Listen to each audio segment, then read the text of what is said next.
shape our future. We came to feel the new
You're watching TBPN. Today is Monday, October 27th, 2025. We are live from the TBPN Ultradome, the Temple of Technology, the Fortress of Finance, the capital of capital. We have breaking news. Ramp.com. Time is money. Save both. Easy use corporate cards. Bill pay. Accounting. Whole lot more. We actually have TBPN breaking news, which is that tomorrow. Just to give some backstory here. Please. On Friday, we said this week was going to be magnificent. Yes. And that was our teaser. Here's why. Tell us, John. Tomorrow, we will be interviewing Satya Nadella, the CEO of Microsoft, live on TBPN. Tune in, get ready. It's going to be great. To be clear, that is a real picture that you just saw on your screens. It is. It is real. It's a real JPEG. It's a real JPEG. It's not anything but a JPEG. That's right. It's real. That's right. Super excited for that. We will be up in San Francisco tomorrow doing it live. I cannot wait. Yes, and we will be, of course, leveraging Restream. One live stream, 30-plus destinations, multi-stream, reach your audience wherever they are. We take Restream with us on the road when we go to do our big interviews and small. We're always streaming. So, over the weekend, there was some debate over Suno. Is anybody paying for AI music? Who's paying for this thing? Was the question of the day, and this was on the back of reporting from the information that says music app Suno nearly quadruples annual recurring revenue to $150 million. They were doing 40, now they're doing 150. And Michael Rosenfeld asks, "Can someone explain where this revenue comes from? Who is paying?" And Haroon says, "Me. Suno Music is one of the most magical products I've ever used." Haroon is the founder and CEO of Rocket Money, the app, which was acquired by Rocket Mortgage. Fantastic outcome. Rocket Money, if you're not familiar, used to be Truebill. I think it was $1 billion acquisition. Really cool. And Haroon is enjoying it. And if you scroll the replies in this viral post that got over 1 million views and 4,500 likes, Palmer Luckey says he's using it. Gabriel, the OpenAI Sora, he's not the Sora lead, he's Sora Research. That's right. He says, "I'm paying. It's an incredible product." Dwight over at Captions, I guess now Mirage, is saying it's such a great product, super fun if you have kids too. And there's a couple of people that lay out specific ways that they use Suno. And so I wanted to kind of revisit this, noodle on this, understand what's actually going on, what's driving the revenue, because there's a whole bunch of different buckets of value that you can be extracting if you're Suno, the company. Yeah. So, the worst possible scenario is that 100% of your revenue comes from someone who's just scraping your API, basically, and trying to distill your model.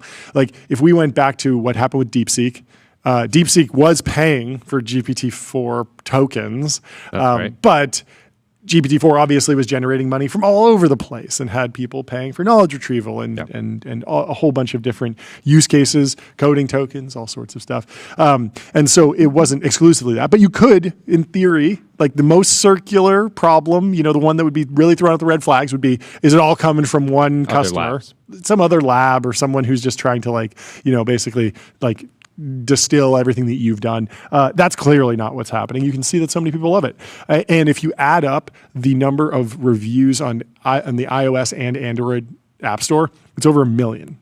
Wow. So they have over 1 million reviews, and I mean, like, I don't even know how many people leave reviews. I don't even leave reviews. Yeah, exactly. And so you're probably looking at, even if they get 10% of people who use the thing to leave a review, you're looking at, millions and millions and millions of people that are using this, lots that are paying, and it just kind of adds up pretty quickly. I think they have an $8 a month plan, and then like a $20 or $5 a month plan. And the thing I've been noticing recently on social media is it seems like they've had some type of, I wouldn't call it specifically a Studio Ghibli moment, but people are realizing that they can go to their favorite artist, like a rapper, let's say, and say, make this, like, make this future song, make the jazz version of this future song. I saw DMX, X Gon Give It To You, but in 1960s jazz rendition. And that's sort of, it's almost just style transfer. It's really just filtering. It is. I mean, that's the beauty of the Studio Ghibli, is that you don't have to come to it with something that's completely a blank canvas. Yeah. You take something that you like, a picture of your dog, a picture of your family, a funny meme, an image from a movie, and you just say, hey, restyle this in the style of Ghibli, and you're good. Yep. They're certainly having that moment, and it's doing very well, and I do see those viral good thing about that is that I don't think the jazz community is up in arms. I think they might be. Maybe? They might be. Maybe, but they don't have a strong case to be like, you are infringing on XYZ IP, right? Like, there's no company called. I think that they might. I think there'll definitely be a lawsuit. Well, so of course, like individual artists might try to figure out, okay, are they training on my music? Yeah. And then in that case, did they buy the music? Because we now have precedent that shows if you purchase the songs, can you train on them? Yep. The question is, like, if you purchase Spotify, if Suno is like getting like streaming. We have a $20 a month plan. Yeah, we streamed it to get inspired. Yeah. That is funny. But in general, I think this kind of use case is probably like good for the underlying artist, and that it's just like marketing, it's fan engagement, and then they're just doing kind of like broad style transfer from a category of music onto this new artist. Yeah. I wanted to go a layer deeper on this. But first, let me tell you about Privy, wallet infrastructure for every bank. Privy makes it easy to build on crypto rails, securely spin up white label wallets, sign transactions, and integrate on-chain infrastructure all through one simple API. So Chris Dixon, who actually was on the show last week, 10 years ago, he posted a blog post called Come for the Tool, Stay for the Network. Classic. And the thesis was that he uses the example of Instagram. He also uses Delicious and a couple other examples. But basically, you're trying to start a social network. Why would someone come? Well, they came to Instagram because if you took a photo with your iPhone back then, the cameras were terrible, and adding a filter to it made it look cool and grungy and old school instead of just actually terrible. Yep. And so photo filtering apps were very popular. There was one called Hipstamatic, but it cost money. And so Instagram was able to give you a free tool. You came for the tool. Hey, I just want to filter my photos. Maybe upload them. I'll just have a nice little online photo album, essentially. Yeah. And then over time, you stayed for the network, and then eventually the algo feed, and eventually the multi-million-dollar professional content producing cohorts that are producing like the greatest content at like Netflix level that will get fed to you perfectly. Yeah. And so we're in this era where there's a lot of tools right now. There's a lot of AI tools. Suno feels like it could be an AI tool, and I was debating this with you earlier this morning. Of the $150 million that are, that's their ARR, how much of that is people showing up for, instead of Spotify, I'm just going to listen to Suno, and I don't really care about the prompt. I'm not really viewing it as like a challenge or game or anything. How many of them are just like, I need to listen to music and Suno sounds good enough for me, so I'm doing that? Versus the next bucket is, I like the activity of coming up with creative ideas and figuring out, normally I would just be sitting here noodling on my guitar or my bongo drums or something like that. I enjoy the process of making. We have some, but I'm not a full-time creator. I'm not trying to monetize this. Yeah. I'm just having fun with the expression of like actually making music, right? That's the second bucket. That's going to piss some hardcore traditional musicians off who are going to say, you're not making music, but objectively, if you're playing around with it, you are making music. Yeah.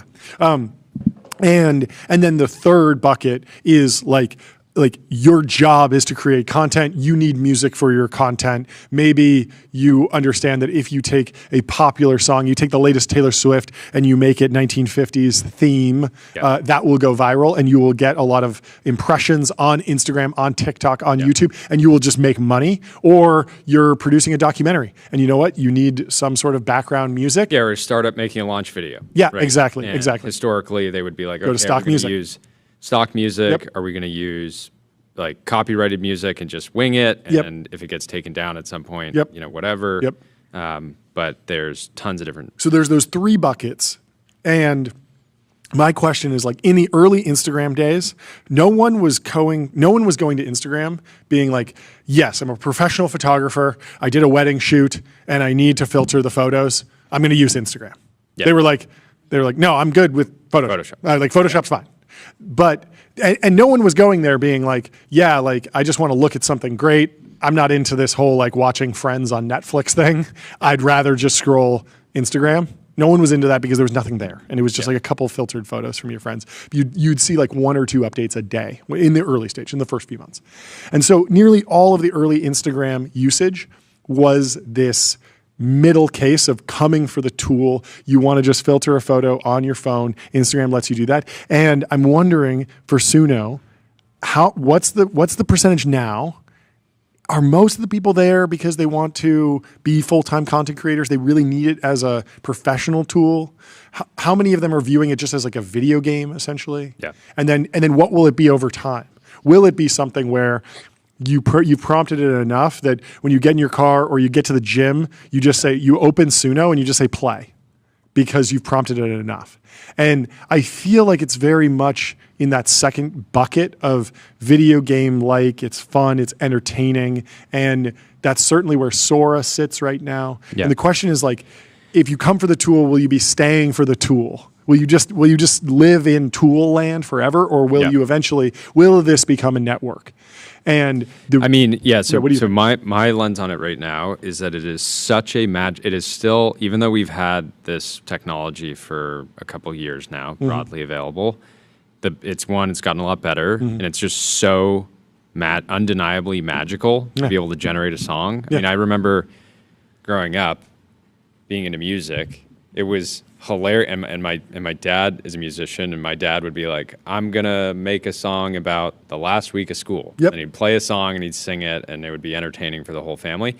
And so to take something that's that entertaining and then condense it down into a prompt is like so magical, and it reduces the just energy needed to create that magical experience down to 10 seconds, that there is a massive amount of people that will just pay for that magic experience today. They'll come in, they'll maybe do one free prompt. I don't know how their pricing works, but then they'll actually willing to pay because they're going to make one for their grandma, or make one for their kid, or make one for their job or whatever. And at least there's a high volume of people that are happy to pay to have that magical experience today.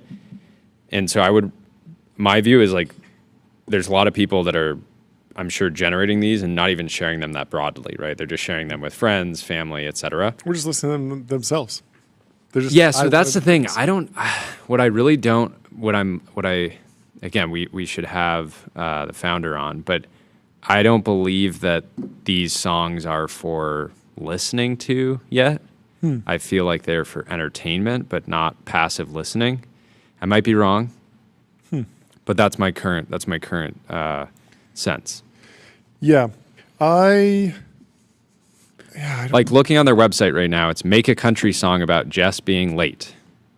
Make a jazz song about watering my plants. I think, I think you're seeing something similar to like make the dawn of electronic song about music. Quitting your job. Like when I was a kid, I was able to actually steal, or torrent, a product called Fruity Loops, which was a digital audio workstation. So there's Ableton, and there were a few others of these like more advanced, Pro Tools. But Fruity Loops was very intuitive, like a really, really simple interface. And you didn't need a lot of extra gear to actually make music with it. Kind of like GarageBand-esque. Yeah. And it basically like lowered the bar, FL Studio, Joe knows. FL Studio, it lowered the bar because instead you used to need to go and buy every instrument. And then all of a sudden it was like you could pull a piano off of a menu bar and just say, I want a piano right now. Yeah. And what does that do? Well, that lowers the barrier to entry. And so you get a lot more product, a lot more creativity, and obviously a big debate over whether digital instruments can hold a candle to traditional analog instruments. We kind of went through all of that and realized that, the people who are going to go see Marshmello live do not care, or the people that go and see, anyone at Coachella or something, they don't, some of them care. Some of the bands make their whole shtick, well, we use real instruments to make this music, or we still use real instruments, or we have a throwback song and we went back and pulled real instruments off for this. There's a couple DJs that will be like, oh, for this next one, we have someone coming out and playing like a real guitar, or we have someone on the drums live with this. But overall, you're just dropping the cost to create, and so more people are going to do it. It creates a steeper power law so that you have more competitive than ever, because the people that are truly talented are going to be able to rise up. There's no one, if you're truly talented, there's never going to be the person who's really, really talented but doesn't have the money to enter the market. So you're not keeping them out, and so all of a sudden, those people are gonna run up the score with cool creative things. The question is does this become a more of a video game market where people are playing Suno like a game for themselves and maybe for a few friends, like a Fortnite, like a Minecraft. Like you build in Minecraft, you are creative in Minecraft, but you don't often sell what you build. Like you don't often directly monetize. And so my question becomes, if I've seen these like reels go viral on Instagram, going back to this like Future as jazz music, or Coding Crazy by Future as in jazz. Yes. And the question is, yes, that is like a hit, like social media asset that is getting millions and millions of views and listens and things like that. The question is, are people finding that song or making that song themselves and listening to it on a repeated basis? Yes. And my guess is, as somebody who grew up listening to Future, I love Future, I have no desire, I was entertained by that, but I have no desire to like go find put the it in song, your heavy save rotation it, and put it and listen to it on the drive home. Yes. Right? And the examples they give on the website of like make a song about Jess being late for work, that feels like more like a meme than something that's meant to be come back and listen to. Now, I can't imagine the use case as a parent of like generating a song like the cleanup song and putting your kids' names in it. That's cute. And you make and it's like, hey, every day after dinner we're gonna play this, and you're gonna put whatever. That's actually hilarious. I like that. That's very. And so that's something that I could come back to multiple times. Sure. But a lot of the use case, make a country song about Jess being late. Like, I'm sorry, that's like a funny moment, and maybe you send it again when Jess is late. Yeah. But it's not like nobody's listening to that. Yeah. Tyler, what do you think about this AI music nonsense, what these kids are up to today?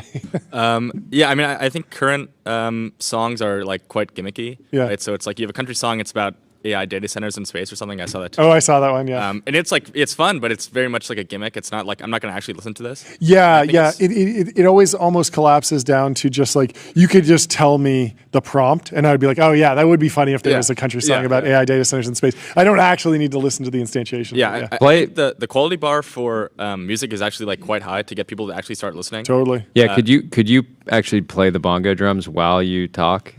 Well, I need to unmute. I can only play with one hand, so because of this. But you have to press a button to be unmuted. He's truly in the. There we go. Okay, we have a producer. Okay, so I think this is like too hard. But okay, if you look at like short form like video, they're only like 10 seconds long, right? So it's like very low. I can't believe you guys got him like a dead man switch that he has to hold down. I thought he could just flip the switch and then the channel's open. That's ridiculous. He has a dead man switch for Tyler. Hey Tyler, say something while holding up both hands. Oh wait, you can't. Oh no, he's muted. That's very funny. What a quirk of our production setup. I want to continue, but let me tell you about Cognition. They're the makers of Devin, the AI software engineer. crush your backlog with your personal AI engineering team. So the reason that I think it's important to understand, is Suno a network? Are you coming for the tool and staying for the network? Will it be a place that, is it a competitor to Spotify long term? Is it a competitor to Fruity Loops long term, or Ableton long term? Or is it a competitor to Fortnite long term? Is because of how resilient and what the market structure will be long term based on the actual usage. And so if it's like a video game, and if people come there to do some sort of like self-expression, they're trying to get a high score, they're trying to create something, and it's more of like this creative tool that they'll use elsewhere, that feels slightly less defensible than, okay, we're building out a proper network of connections between people that you won't want to leave. And so video games can be hugely profitable. They can be great. But the power law in video games is just a lot less steep than the power law in social networks. Yeah. There is GTA. There is Red Dead Redemption and Madden and stuff, and there Call of Duty. Like, there are some huge franchises, but there are way more like base hits in video games than in social networking. In social networking, there you have like the meta properties, which are in the trillions. Then you have YouTube, LinkedIn, X, TikTok, all the smaller kind of mid caps, but then you really don't have anything down in the lower end. Whereas with a lot of video games, like, you can just have like base hits. And so, so one thing I've been thinking about is where does Suno need to go to maintain their current, I would say, dominance in the sort of AI music category? Yeah. And because we just figured out that OpenAI is working on an AI music product. Yes. And I would expect that OpenAI eats the category of music as memes, which I'm talking about, which is like, you think that we had a funny thing happen at work, yes, and we're going to generate a song and we're going to share it in the team chat. I think that use case for people that already subscribe to various language models that I'm sure will all over time add the ability to generate audio. Yep. And I think that Suno will still be fine, but they're going to have to really focus on other more integrated opportunities, stuff in the enterprise, stuff in kind of prosumer, working with creators, et cetera. Yeah. Actual musicians too is the other one, where I'm sure when we get the founder on, I was just texting with Michael from Lightspeed. Yeah. I'm sure there's a bunch of musicians, like real musicians, that also use it. They're, I'm sure, a much smaller percentage of the overall user base, but they just use it to get ideas. Yeah. Yeah. So if OpenAI builds like a great music generation API, and it's, similar to their coding API for GPT-5, like it's just frontier level, maybe that gets baked into Ableton and GarageBand and other. No, I was just thinking, for this category side of what I'm trying to understand is what percentage of songs are just jokes. Yep. And I think that ChatGPT will ultimately do that pretty well. Yes. So yeah, I'm trying to think about the images in ChatGPT versus Midjourney. Like, Midjourney has been able to, images in ChatGPT did not kill Midjourney by any means. Like, the Midjourney community is still going. They have something special there. They've created like their own special vibe and then sold it to Meta to create vibes. Like, there's something there where it's not just frontier. It's like the specific UI, the specific community, what they want, what like the choices that David Hole's made. It's possible that Suno winds up in a similar situation, but when most people are in a flow of, they're doing some research. So what you're saying is Midjourney basically created a genre, whereas it seems like Suno's product market fit is not creating entirely new styles, but it's like make this country music artist do a house song. It's style transfer versus genre. I think that might come over to ChatGPT as well. I'm just thinking about the professional versus prosumer versus casual. Like, when I think of the casual AI image generator person, they're not like, I got to go to Midjourney and get my SREFs like in shape. What they do is they just say like, oh, I'm already in ChatGPT. Like, let me just see if ChatGPT can do it. And like, even if Midjourney was a little bit better, the casual user is just like, yeah, ChatGPT is good enough, or Gemini is good enough for them. Like whatever their daily driver AI app is, can just bolt that on. And so if you're daily driving a ChatGPT or a Gemini, and you have an idea for an AI song, you're just going to do it there for the casuals. But then for the prosumers, for the people that are really into the actual community, like they're in Midjourney, in the Discord, getting ideas, sharing SREFs, really pushing it to its limits. And I think you'll probably see the similar thing in Suno, where you have like this community that really loves it, and like a Midjourney creator will laugh at what comes out of images in ChatGPT, and they will say, "It looks bland. It looks sloppy. Like ours looks better." And I imagine that's the way it'll play out too. Yeah. But it's clearly just like an important feature to have, because just like if you're developing a grocery list in ChatGPT and you want to say like, okay, generate an image of the grocery list so I can just print it nicely and give it a little design. Like it should just be able to do that. Yep. And you should also be able to say, generate a song of this, like sing it to me. And it should just be able to do that. Like that's what a multimodal model should do. Yep. So anyway, it's just interesting that like we were coming out of the browser war yesterday or last week, and there really is going to be a war in every single vertical here. Every company is going to do everything. Everyone's going, well, yeah, OpenAI is certainly going to open up a new front in every war. New war. Don't mind if I do. Yeah, browser war. There's going to be the commerce war. There's going to be the certainly the coding agent war. Yeah, and then now the music. OpenAI never met a war. It wasn't interested in fighting. Well.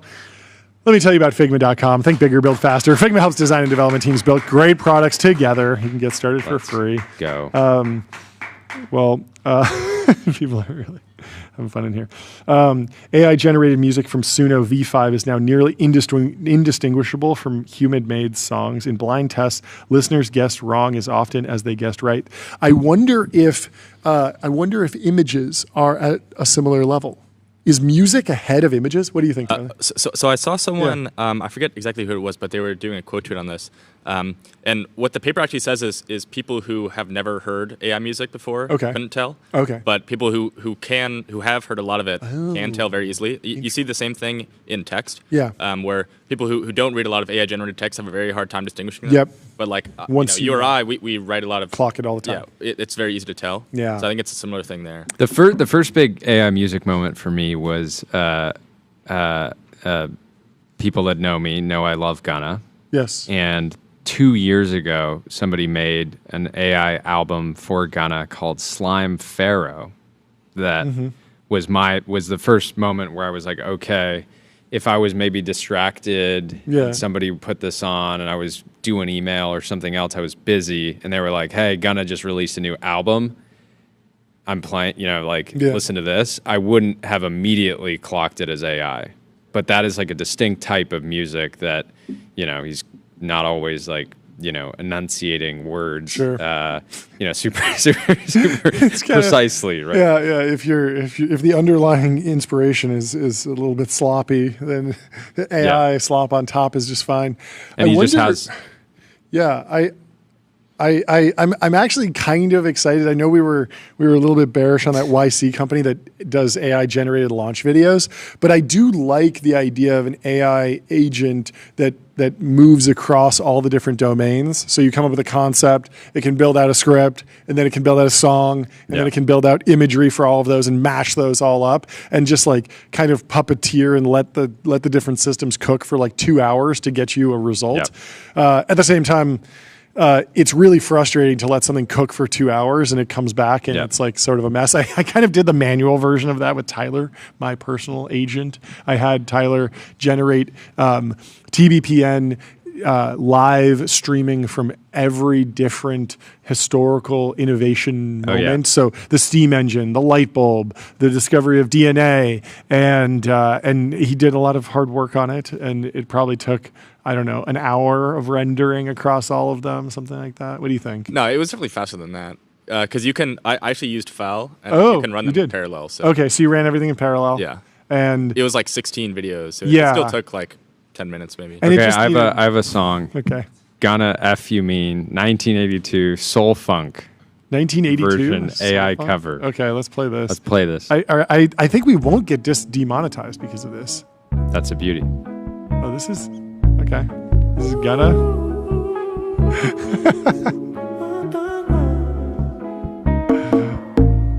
Fucking me.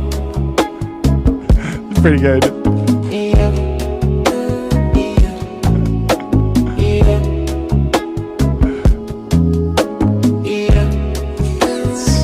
Production team. Fucking me. Everyone's I'm jamming. gonna wanna back calling me splurge. Watch me jump right off the curb. Bentley spur fly like a bird. Spin on the first and the third. Solid, I'm keeping my word. Can't be my equal, I don't know what you heard. The supporting Think of vocals in the foreign back. swerve. Keep me a sticker, they purge. I haven't heard the original song. Or like I can't immediately clock the original song. So, All right, we can pause it. but this is pretty good. That's good. I like that. And I mean, if we're going to be able to play that level of audio on the stream without getting demonetized, that's actually like a huge unlock. I feel like there's a Yeah. ton of fun that we could have with it. Yeah, it's interesting because it doesn't immediately clock as slop No. in the same way. And of course, No, like no, a producer Yeah. probably can clock it as Totally, slop, but totally. to somebody that doesn't work in music isn't necessarily like, I don't consider myself the biggest music fan. Yeah. It's like at the very least like better than elevator music. Yeah. Yeah. I mean, it is just a simpler. It feels simpler than getting video right. Like video, if there's 6 fingers, you're going to notice. But in music, like if you're sticking to general chord progressions and you're sticking to a general key and not like completely slopping up the basic rules of how to generate music, you should be able to get something that sounds like at least reasonable. But I don't know. What do you think about this AI music stuff? Do you think you'll be listening to a lot of it in the future? I think there's something interesting on like the consumption, like streaming side almost. Yeah. Where if you think of like, there's like the Spotify DJ, and Yeah. it'll kind of update a little bit if you like, depending on how long you listen to the song. DJ X, yeah. Sometimes I'll so if skip you- like 5 in a row, and he'll be Yeah. like, "I get it, I get Yeah, it." so it'll update. Yeah, And basically, like you can imagine, it's like trying to find the next group of songs, or whatever. In latent space, there's like some area where it thinks that Yep. like you might like that song, but then it turns out maybe there's actually no song in that point in latent space. Or Oh, and whatever. then it generates So it. then you can just generate it. So Interesting. if you have like a generative playlist, I think Yeah. that's kind of interesting. I feel like Spotify's got to do something here. That DJ X is like 2 years old at this point. That was like that's just recommendation algorithms. That's not like the AI boom. That's not generative AI. But at the same time, Spotify, if they launch some generative AI thing, like a lot of the artists will probably be pretty upset, right? Well, yeah, I mean, it's like kicking the industry while it's down. It's like, hey, we know that streaming already doesn't generate like enough revenue, at least in their view, right? A lot of the artists will post like, I've seen artists like share their like payouts. Yep. And it basically shows like you need to be constantly touring. Yep. If you want to make money as an artist. Yep. And so if you introduce AI Yeah. versions of their music or music that is just decent music, Yeah. it's just gonna hammer Okay. it's So gonna hammer their earnings even more. what should Spotify do with regard to AI music? I want your answer, Jordy. Pitch me on a 5 or 10 year strategy. You're the CEO of Spotify for the next 5 or 10 years. What do you do in AI music? But while you're thinking about it, let me tell you about Vanta. Automate compliance, manage risk, improve trust continuously. Vanta's trust management platform takes the manual work out of your security and compliance process and replaces it with continuous automation, whether you're pursuing your first framework or managing a complex program. Well Okay, said, John. Jordy, what do you say? My immediate thought, and I haven't thought this through. I gave you an feel- entire ad read to think through. Yeah, you should be yeah, you ready gave me to a step into full- the boardroom. Be a boardroom general. So the obvious, the thing that feels most obvious, and I'm sure there's some potential negative externalities to something like this, but if you just make it so that if I generate a song that's like an AI Gunna song that we just listened to, if every person, like if you can figure out a revenue split that basically takes care of the people that created the track that inspired it, Yep. in that case, it's extremely obvious because it's an existing Gunna song that's converted into a new song. Yep. If you're just paying out effectively the same amount to the producer and the writers and all that stuff, that feels like an easy solution. Yep. Now, the problem is if you're just generating entirely net new music, which is like the prompt would be like, make me a funk song. Yep. Then you're still eating into the potential earnings of like real artists on the platform. Yep. And I don't know how you solve that. I mean, it's potentially a bull case for Spotify because they can take out. Why did Spotify like lean so heavily into podcasts? One, because people wanted to listen to podcasts, and two, because they didn't have the same dynamic where they're paying out at such a large amount of their revenue to artists on the platform, so they could go out and pay to acquire, Joe Rogan or whatever it was originally for like a year or 2 years, because you were acquiring users that would presumably listen to podcasts, and you're not paying out the record label and the artists and all the underlying. That is a good point. Yeah, but the monetization has to be wildly different between. Yeah, so if I'm an podcasts. artist, if I'm Gunna and somebody's generating AI Gunna, I'm cool with that. If You're getting paid. If I'm getting paid like that's a normal song. Yes. But it starts to get really complicated when it's like generate a Gunna song that sounds like this, and there's no underlying song. So how do the royalties work on just like a generic Gunna song? Yes. Right? I don't know. I have a rebuttal, but first, let me tell you about Graphite.dev, code review for the age of AI. Graphite helps teams on GitHub ship higher quality software faster. So I know exactly how you do it. Tyler, you know how you do it. You take the song and you do the algorithm backwards, and you basically reverse engineer the prompt from the final MP3. And so if someone went to one of these AI music generators and said, I want Taylor Swift singing a Gunna song, and then it generates that music, you can use basically the same system to reverse engineer and just say, based on what this MP3 sounds like, what do you think the prompt was? And if you can figure out the correlation between the prompt and the actual output, you can figure out how to do attribution. And I think in general, Spotify, I would come out and say, hey, look, we're not going to get into the game of generating audio directly, but we are happy to let our creators use any tool that they want to generate music and come on our platform, whether that's a microphone and an acoustic guitar, or Ableton with a bunch of digital drums, or an AI music generator like Suno. You're welcome on Spotify, but we're going to take 50% basically, because we take our take rate, whatever the take rate is. YouTube's around 45, 55%. And then how are we going to actually parcel out the royalty? Well, we're going to look at what does our AI system tell us about what the prompt was, and if it's Gunna singing Taylor Swift or Taylor Swift singing Gunna, well then they're both getting 50% of that new generation. Bunch of ideas from the chat. Taylor says the future is exclusive listening parties, zero streaming presence. So artists just charge, not even for a concert, just show up in a room, $10,000 a pop. You can be one of a small number of people to ever hear the song, and then they just retire it. I like that. That's good. I think there's something there. Ryan says I will cancel Spotify if they start pushing AI music. So pushing. What does pushing mean though? That's the question. Like, it's exactly what Tyler just outlined, right? They're DJing for you, and they're like, hey, we made this song for you. We thought you'd like it. So I think this is kind of potentially a stated preference versus revealed preference. I think that actual like broad user feedback would be like, that's entertaining, that's kind of fun, that's cool. Yeah.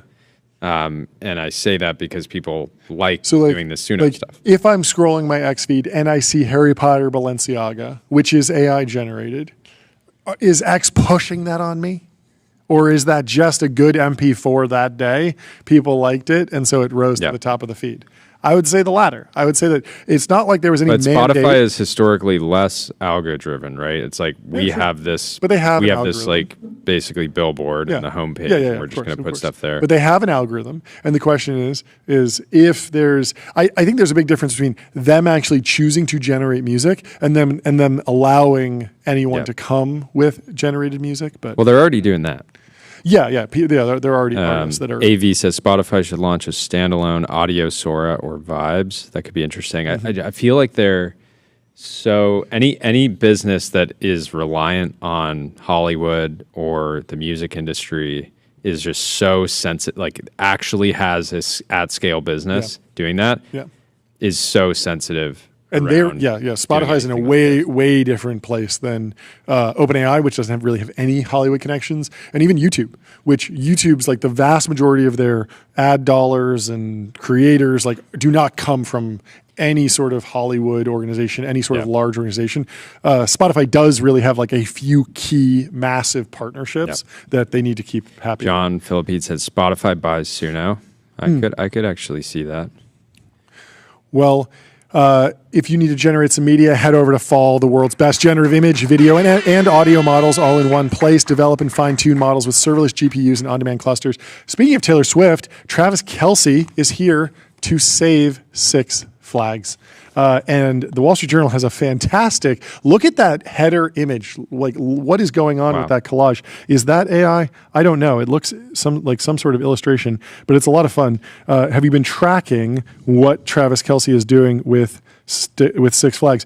Just this year, Six Flags, the stock has dropped from $50 a share essentially to almost $20 a share. So massive sell-off in the company. It is now popping on news that Travis Kelce is Travis investing. Kelce effect, it's up 22% over the last 5 days. Let's go.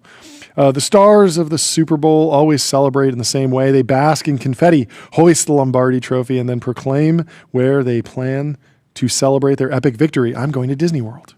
If Travis Kelce wins a fourth Super Bowl this NFL season, there are hundreds of millions of reasons why he might pick a different amusement park. The Kansas City Chiefs tight end just joined an activist investor campaign that's targeting Six Flags. Kelce, New York-based Jana Partners and other investors have put around $200 million to buy roughly 9% of the theme park operator. That means Kelce is now part owner, trying to sell America on stomach-churning drops, head-spinning turns, and Dippin' Dots, just what he loved as a kid and still does. On its surface, a 36-year-old football player teaming up with rabble-rousing investors might seem as unlikely as getting engaged to the world's most famous pop star after talking about her on a podcast. But as the two sides got to know one another, they realized the partnership was kismet and a ripe opportunity to revitalize an American icon. Kelce, in recent years, has developed a wide-ranging investment portfolio, mostly in business he's passionate about, beer, games, and clothing. And he's often done it alongside institutional investors. Kelce's business team had Jana on its list of potential partners. What would your turnaround plan? This is just the most classic, Six and this is the Flags classic investment strategy. Just buy the stocks of the companies that you spend money with, right? Do what you Kelsey's love. just doing that. Make your find a job you love, and you'll never work a day in your life. How would you turn around Six Flags? How would you increase the revenues, increase the profit, increase the attendance? How would you make Six Flags great? And before you answer, let me tell you about Julius.ai. Julius, what analysis do you want to run? Chat with your data and get expert level insights in seconds. What's Travis the first Kelce, thing you're doing? Get on Julius. You actually probably that would be a good first step. I know it's a sponsor, but you actually should take all of it's Six notable. Flags data. It's notable looking at NFL athletes, looking at their investment strategies. Yes. Kelce obviously going the activism Yes. route. Yes. Saquon going the Fifth Avenue route. He wants Yes. to buy Fifth Avenue. Yes. He likes co-investing with the founders funds of the world, with the Thrives of the world. Yes. So it's interesting to see these two strategies play out in the market. I don't actually know that I've ever been to Six Flags, which is wah, wah, wah. So I don't feel, and I'm not a fan of theme parks in general. So Why not? I don't feel like super qualified to What are your ideas though? I feel like there is potential for a comeback. I was convinced by Brian Chesky when he came on and said, you know how you never Long the real world. Yeah, long the real world. You know how you never see your phone in dreams. That hit hard. I know it sounds like something you see on a Pinterest live, laugh, love board, but it hit with me. I'm serious. I've been thinking about this when I was looking at the Sphere in Las Vegas. Yeah. I thought the Sphere in Las Vegas was awesome on day one. I thought it looked really cool, and then I got tickets for my wife and her friends to go see the Backstreet Boys there. They had a great time, and I was further confirmed. I still haven't even been to it, but I'm still just like extremely bullish on the Sphere. And so I do feel like what you probably need is more differentiation across different Six Flags theme parks. Yeah. What makes the Sphere so unique is that it's the only Sphere. They couldn't even build one in London. They tried, and the Londoners said no thanks. Yeah. And so I would be focused on, if you look at the roller coaster database, RCDB, this is a real thing, like IMDb, you can pull up which theme park has the tallest ride, which one has the fastest ride. And if you're a real crazy theme park fan, you can go around and I want to ride the tallest one here, the fastest one here, the biggest wooden roller coaster, and the fastest steel roller coaster. Yeah. There's all these different permutations, and you can go collect all the badges, but it's not meaningful. Yeah. Like it's like 5 feet taller over there. I have two ideas for you. Please. So one, we talked about this a little bit last week, which is just raising the stakes, right? I think even as a kid, I understood that statistically, even though the roller coaster was going really fast and it was really high, and then it was going to go really low, and then it was going to go upside down, statistically, I knew the odds were in my favor, right? Yes. The odds that I was going to make it to the end in one piece, maybe a little sick to my stomach, whatever. Yes. But I knew I was going to get to the end. Just I had a good feeling, statistically. Yes. So raise the stakes, right? If it was like 1 out of 1,000 rides, it just comes to like a devastating halt, right? Okay. Like upside down. Oh. And so you just don't know. Am I think, in that batch? Yeah. Right? So that would be exhilarating, right? And we saw there could be a mandatory chili eating contest. No. That's my next idea. Okay. So America loves to gamble, right? And so what if they required every ride you had to eat a bowl of chili before going on it? And then there was like a DraftKings betting booth nearby, so you could see the people walking onto the ride, and you could bet every seat go long or short on if they were going to hurl at any point on the ride. They could eat the bowl of chili. Yes. They're walking out. They go on there's maybe like glass separating or something like that, but you could see them walking out, and you're like, oh, that guy. That doesn't look too good. Oh, that chili's not sitting well, because especially throughout the day, people have had more and more chili, because every time they have to do a ride, they have to eat a bowl of chili. And so you'd have a huge new influx of guests that aren't there to do the rides. They're just there to gamble on will people make it to the end. And so by the end of the day, it is just a mess out there. People are in hazmat suits. You're walking around, goggles and everything, because there's just the whole park is just throw up going everywhere. I'm a firm believer in adding variable rewards to Six Flags. Generally, I would be very interested in when you get on the ride, there's a 1% chance that it goes 1% the speed.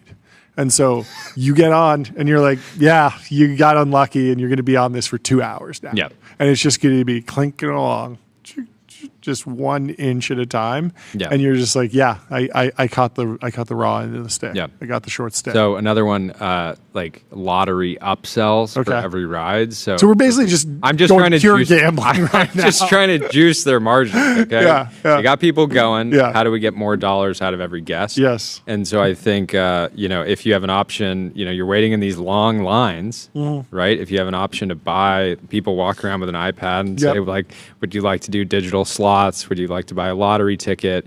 And kind of have fast feedback loops so that, they can say, like, somebody in the crowd right now is going to win $1,000. Yep. You can do the numbers. You can run the numbers. There's only a few hundred people in line. Yep. You got a not a decent chance, but you got a chance. Yeah. And so I think it's just about getting that incremental dollar out. I have a different idea. I think you're getting a little degen. Let's go to Tyler. But first, let me tell you about Turbo Puffer. Search every byte, serverless vector, and full text search, built from first principles and object storage, fast, 10x cheaper, and extremely scalable. Tyler, what's your idea?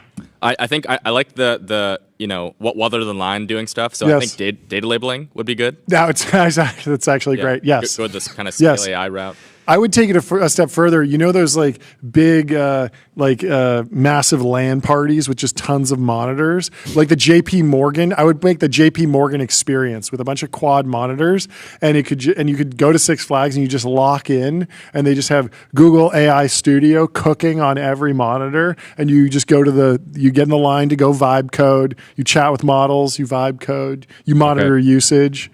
I think that can see bringing in the corporate big tech dollars, either through branded integrations, rides, so you can ride the Google AI Studio coaster. Another thing could be a way to upgrade. Another opportunity. Wellness has been booming, right? While theme parks have been in relative decline. How do you get wellness? And so the obvious thing is people have been promoting the intravenous use of like ketamine, right? So if you had ketamine mental health stations throughout the What about facelifts? Did you see this article in the Wall Street Journal?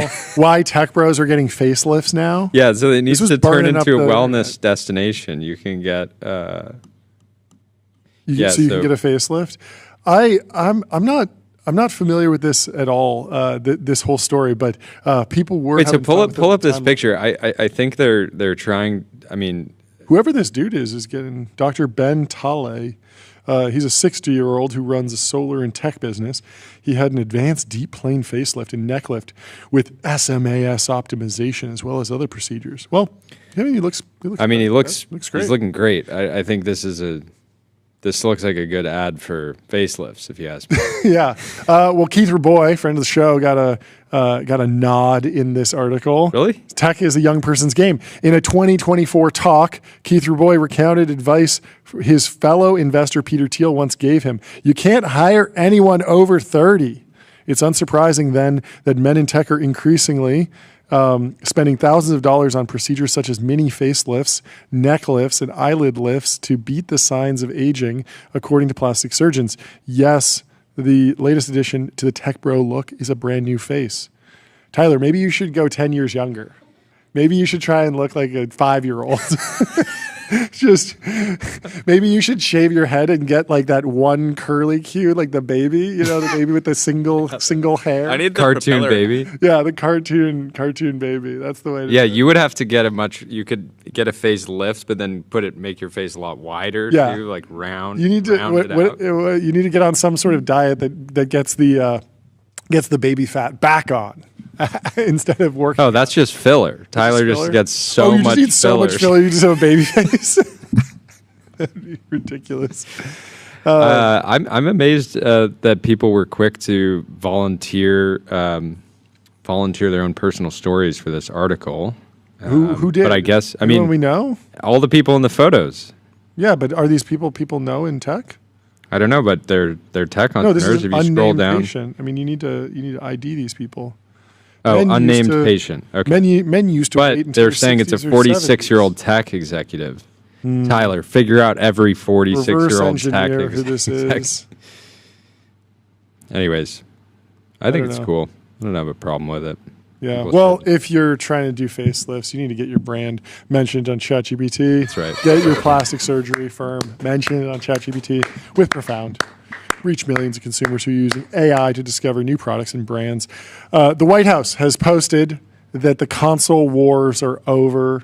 They shared an image of Donald Trump donning Master Chief's battle armor with the plasma sword. I'm really not that sharp on Halo terminology, but it is big news because apparently Halo is coming to PS5. Is that correct? Who's familiar Yes. with this? Break this down for me. Are the console wars over? It does feel like they're sort of over. Yeah, this is I think this was a quote on GameStop's post. Yeah. Where they said, we're announcing the console wars are over. Yeah. The Halo is coming to PlayStation. That's exciting. But Halo's coming to PlayStation. It does feel like the console wars are over in the sense that the two companies have just diverged so thoroughly in strategy, where Microsoft owns Xbox but is very much like console agnostic, and Sony is very much like all in on PS5 as like the core strategy, and that's like, I don't know. They're still duking it out a little bit, but it feels very much like PS5 is like a real legitimate console, and then Microsoft and Xbox Cloud are like a strategy, and they would be okay with you playing Xbox games on your PS5 because they feel like they are definitely pulling back from like the hardware wars. What do you think? I was just gonna say it's pretty funny that Ryan Cohen is so anti like violent video game. It's That's wild. like the whole. I mean, like all the old images of like GameStop right the day before the new Call of Duty comes out. It's like, famous. It must be. I mean, I would assume it was a big part of their revenue, but maybe not anymore. Who knows? I wish I miss when Q4 meant that there was all I was thinking about was a new COD. That was a simpler time. I played a little bit of the new Battlefield. It was not anything super special. Yeah, I think you got to set your whole life up to really dominate COD. Plus, I feel like I got to have mouse and keyboard, and it's just not in the cards for me. Yep. I can't do the controller stuff seriously. It's just too. I don't know. It's just not for me. Anyway, the console wars. I was trying to get up to speed on like how do you tell the story of the last 30 years of the console wars, going back to the Atari, then the NES arrives in the United States in 85, 89, Sega Genesis in 1989, Super NES, then PlayStation and N64 go back and forth. The Sega Dreamcast comes in, apparently one of the earlier online playable consoles. DVD playback of movies moves units into living rooms. People start buying consoles because, you can also play DVDs. And then eventually you can also play HD DVDs and Blu-rays. There was a battle between HD DVD and Blu-ray. Anyway, we'll see how much it's over. It feels pretty over. But they're not, to be clear, they're not going to allow like cross-platform live play between PlayStation and Xbox. Oh, they definitely do that in COD. Oh, they do already? For sure, yeah. Is there any advantage to playing on one or another? Like, is like the hardcore players, do they pick a side? I mean, I believe the hardest core players always pick mouse and keyboard, but they might play. Okay, but hardcore. So PC would be the most hardcore. Got it. Because the reaction time. I mean, I'm sure that there's plenty of people that debate this, but in general, the muscle, like, because if you're trying to click on a head, like moving your arm. Yeah, you playing on a PC would smoke you playing on a console. Basically. Usually. Like there are clearly some people who are phenomenal with the sticks, but in general, this much movement is going to be more accurate than this much movement because this is just not that much. It doesn't leave that much for like precision. Now, some of the games have worked to kind of level the playing field by having different levels Joe of says auto consoles aim. have auto aim. Exactly. Different levels of auto aim. And so you're in this weird realm where if you play on consoles, you do get, it's not auto aim. A console player would be very upset with you calling it auto aim because what it actually is that when you're over a target, it slows down the speed at which the stick moves the cursor. Reactivity. Exactly. And so it's not snapping to the target. It's just letting you slow down. Using auto aim with this laser pointer on the team. Don't shine. I don't put it in people's eye. I don't put the laser You don't pointer know where in you're going people's with eyes. that. It's risky. You never It's know. risky. It is. Should we talk about take him on why AI is underhyped and isn't a bubble yet? Sure. Let's do it. Take him. Whatever happened? Tay was supposed to be on Friday. Yeah, but it was like a 2 p.m. last minute booking, and it wasn't. There wasn't anything in the news right then, so we're gonna have him on later. I've wanted to have him on the show for a long Sean time. in the LinkedIn chat says, go. "I'll take it that Jordy wasn't exactly a trick shotter." I've I've 360 no scopes. I like that Joseph is like, as a PC player, it is auto aim. I agree. It does feel like there's a big difference between the computer is you're setting your sensitivity once and then you go into the game and you interact with the game and there's nothing that's like context aware. As soon as you add something that's context aware, it feels like that's auto aim and that's cheating, and that would certainly be an advantage. And it is designed to be an advantage because you have a lot of disadvantages when you're using a console with a controller that has small stakes. So Take Gim says, here's why AI isn't a bubble today. He's distilled data points and ideas from previous columns and coverage. If you prefer facts and evidence-based reality over vibes and conflated narratives, enjoy. Big tech valuations are reasonable. Leverage is low. We're at the beginning of multiple AI super product cycles in the year ahead. We are in the early innings of a technology computing shift to AI, the largest in decades. Think 1994 versus 1999. Yeah, that's a good question. When does the dot-com bubble start? Everyone says like 99 to 2000, but was it not a bubble in 94? Because like it can be a bubble, like even big bubbles have small beginnings, right? Like they start as small bubbles and then they get bigger and bigger as they inflate. I remember Amazon went public May 15th, 1997. So yeah, and so you could easily claim that we're in the very early stages of a bubble. My personal timeline was that like the further you went in the 90s, the crazier it got. Like it was like heating up.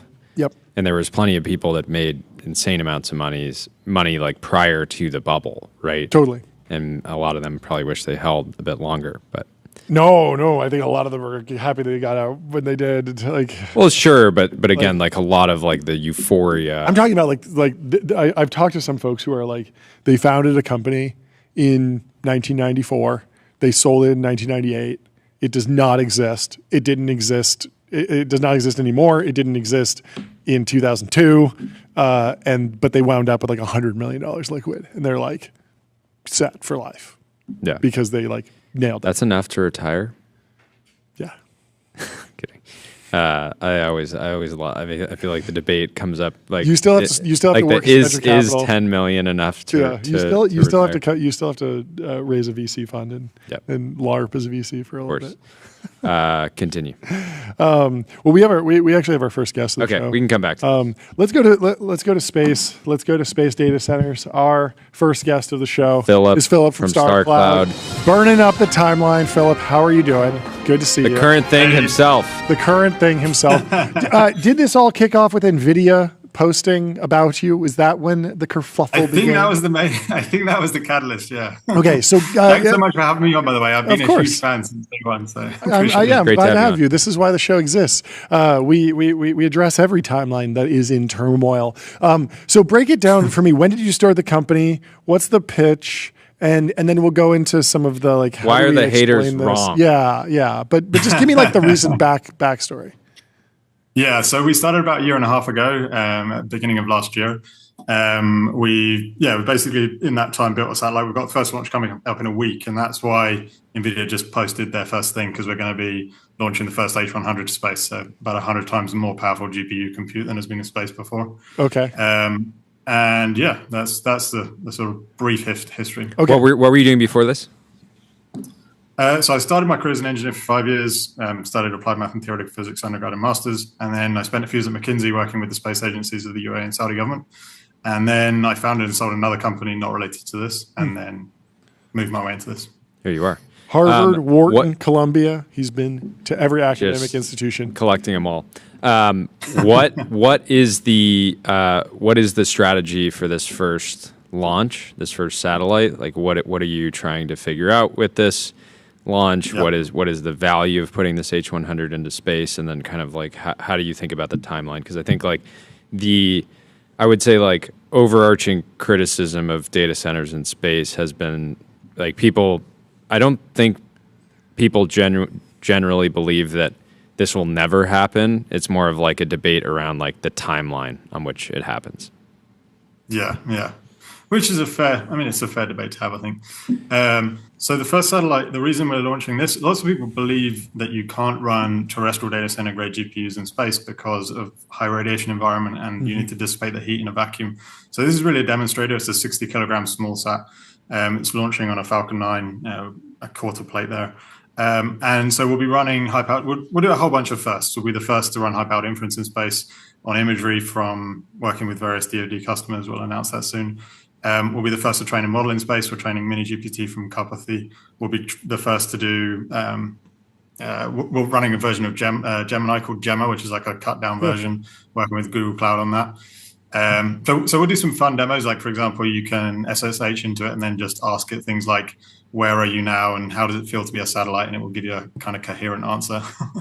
But yeah, this is really a demo. The next satellite launching in October next year is 10 times the power. We'll have by far the largest commercial radiator in space, a 30-meter wingspan solar panel, and then we'll have very sophisticated optical and connectivity options on there. So customers, including DoD and other satellites, will be able to send us raw imagery. We process it on the edge, and then we just downlink the insight. And that's the roadmap. How far are you? Like, there's a launch that's happening very soon, and then there's the renders, which are like, it looks like sci-fi Star Wars. Like, there's like 25 shipping containers that are descending. Like, what's the delta there, and what was the decision between like kind of showing more of a vision document? Because I think that's what triggered a lot of people, was like you were showing an amount of mass in orbit that feels like beyond the ISS. Like it looks huge. Oh yeah. Right. Yeah, no. To be fair, it's extremely difficult to imagine what's about to come down the line with Starship. So like the launch cost might come down by between 10 and 100x. Launch capacity is set to go up by 1,000x or more. And the reason is, if you build a new Starship every day for a year, which is like a very conservative estimate for what they're trying to do, at the end of the year, you have 365 Starships. It has 5 times the payload capacity. You can launch 10 times as frequently. So we're really talking about 1,000 times like more tonnage per year that we can get to space. So, and that's coming like 3 to 5 years, which is really not that far away. So the idea of the render, like you can launch the whole ISS in 2 Starship launches. So the render is to show, look, there is going to be a lot more mass in space. But yeah, I mean, I almost feel like you should have done the Anduril thing where it's like anime if it's like sci-fi where the vision's going, and then it's like render for like what you're actually sending. Because like the render that I saw of like the multiple shipping containers putting together, like that's not what's actually launching next week. So I think that's where like a lot of the cognitive dissonance is coming from, right? Yeah. But I mean, you'll iterate all this. It's fine.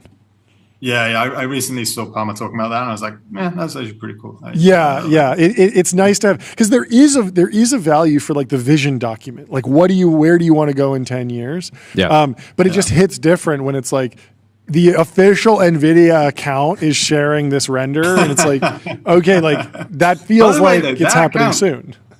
It's not like they don't do their research. Like they have a whole team of like PhDs that go and look at this shit, and like they have a board that approves that this can get shown, that it's like feasibly possible. Yes, but yeah. I don't think talk about this first launch is meant to be like a demo, basically. Like, correct me if I'm wrong, but effectively a science project to start to show capabilities in space, to start to prove that you guys can actually put GPUs in space that can run workloads. Like, what is the actual timeline? So, and then it sounds like maybe defense is like an early place where there might be some commercial applications. But then what's your timeline on when, if or when, I would be, prompting a model like ChatGPT or Gemini or whatever, and it's like open running. It's just like it's just cheaper to do it in space, because that's the long term vision, right? Is like it's just cheaper. Yeah. It's not anything special or like, oh, we need to be there for some geopolitical or defense reasons. It's just like the energy is free and the heat dissipation is free, so it's just cheaper. So that's where you go, even though the launch costs are expensive. Yes, yeah. So maybe I'll start with the second part. So when will it be cheaper? That's coming with Starship, and so we're looking at the first commercial launches of Starship in 18 months. But we're probably going to be seeing, mass volume production of Starship on a 3 to 5 year time frame. So the roadmap is next year in October we're launching our second satellite. That's the one is about 10 times the compute of the first one, but much more capable in terms of continuous power generation and solar panels. That one is the first commercial service that will produce more cash than it costs to design, build, and launch. I mean, that satellite pays for itself just on hosted payloads, because that satellite has such high throughput and processing capabilities. There's a whole bunch of people that just want to stick sensors on that. It's not the end state business model, but that's a nice revenue stream in the meantime. Then we're launching a satellite after that, which will be, yeah, we can't talk too much about it, but you can see this Pez dispenser form factor that's coming out of Starship. Oh yeah. Yeah, I probably shouldn't say too much. And that was successfully tested on the last Starship launch, right? Where there was a whole bunch of like debris blowing around. It was a crazy launch, but it did come back. It landed, and the Pez dispenser thing shot out the fake Starlink, or like the dummy Starlink. Yeah, exactly. Right? So that's about a 4-ton, at least 100 kilowatt satellite. Yeah. Second one's 10 kilowatts. First one's 1 kilowatt. So we're like going up an order of magnitude each time. Okay. That one could feasibly launch end of 2027. And then from there, we basically will launch lots of small versions or lots of continuous versions of that, because that will have very low launch cost. Yep. And it will be a while before we start launching the full Starship payload base size. I mean, for one, we need this clamshell door to be ready before we can do that. But to be frank, it's quite a while until we start docking things in space. The only reason you would dock things in space, like in the concept video, is if you want to train a large model, because then you need the whole data center to be internally networked. And so that we're probably looking at, early 2030s before we start docking. I mean, I don't have a problem with thinking in decades like that. That's like what we say in tech we want people to do. And so I don't think there's any problem with saying like there's some crazy stuff that needs to happen with launch costs, and like it's going to take a while until this really works out. Like that's actually exactly what people want from technology founders, ideally. I guess there is the question of like, how do you frame it as like how you don't want people to think. If you just needed to generate a lot of revenue quickly in space, you could do the first space casino where people could beam up, tap into it, all ages. People, they hit me up. Oh, really? Yeah. I mean, space token. You got to mine it in space. How do you think about some of the I think we had we'd asked Dylan Patel at one point about GPUs in space, and I don't think he mentioned like the challenges around heat and heat dissipation, but he was talking about how sometimes you just need to like unplug the server and plug it back in again, or switch out individual GPUs. But like, what's the solve on that long term? Are you thinking about these being like fully robotic systems that allow you to make changes on the fly? Like, what's the solution there? Yeah, I think probably 2 points on that. I mean, the first is for these massive data centers where you've got like, a kilometer long or a mile long row of racks. When so the people I speak to now are saying, look, if an H100 breaks in that, you just leave it in there. Nobody's going down there and unplugging and putting that back in there, just writing software around it, and they'll just leave it basically. So that's number one. But secondly, for the first few iterations of the satellite, it'll be exactly like Starlink in that we won't be able to touch it. And so we'll have to have redundancy on the critical systems. And then we over provision things like solar panels and radiators, which degrade over time. Over time, the whole industry space industry in general is moving towards robotic maintenance, but also terrestrial data center industry is moving towards robotic maintenance. And that's where on a sort of 5-year time frame, some of the people we speak to in data centers are saying we are fully expecting data centers to be maintained by humanoid robots in a 5-year time frame. And this is where it starts to sound a little bit wacky and sci-fi, but humanoid robots do not require too much modification to work in space, in the sense that a human spacesuit would take care of radiation and thermals.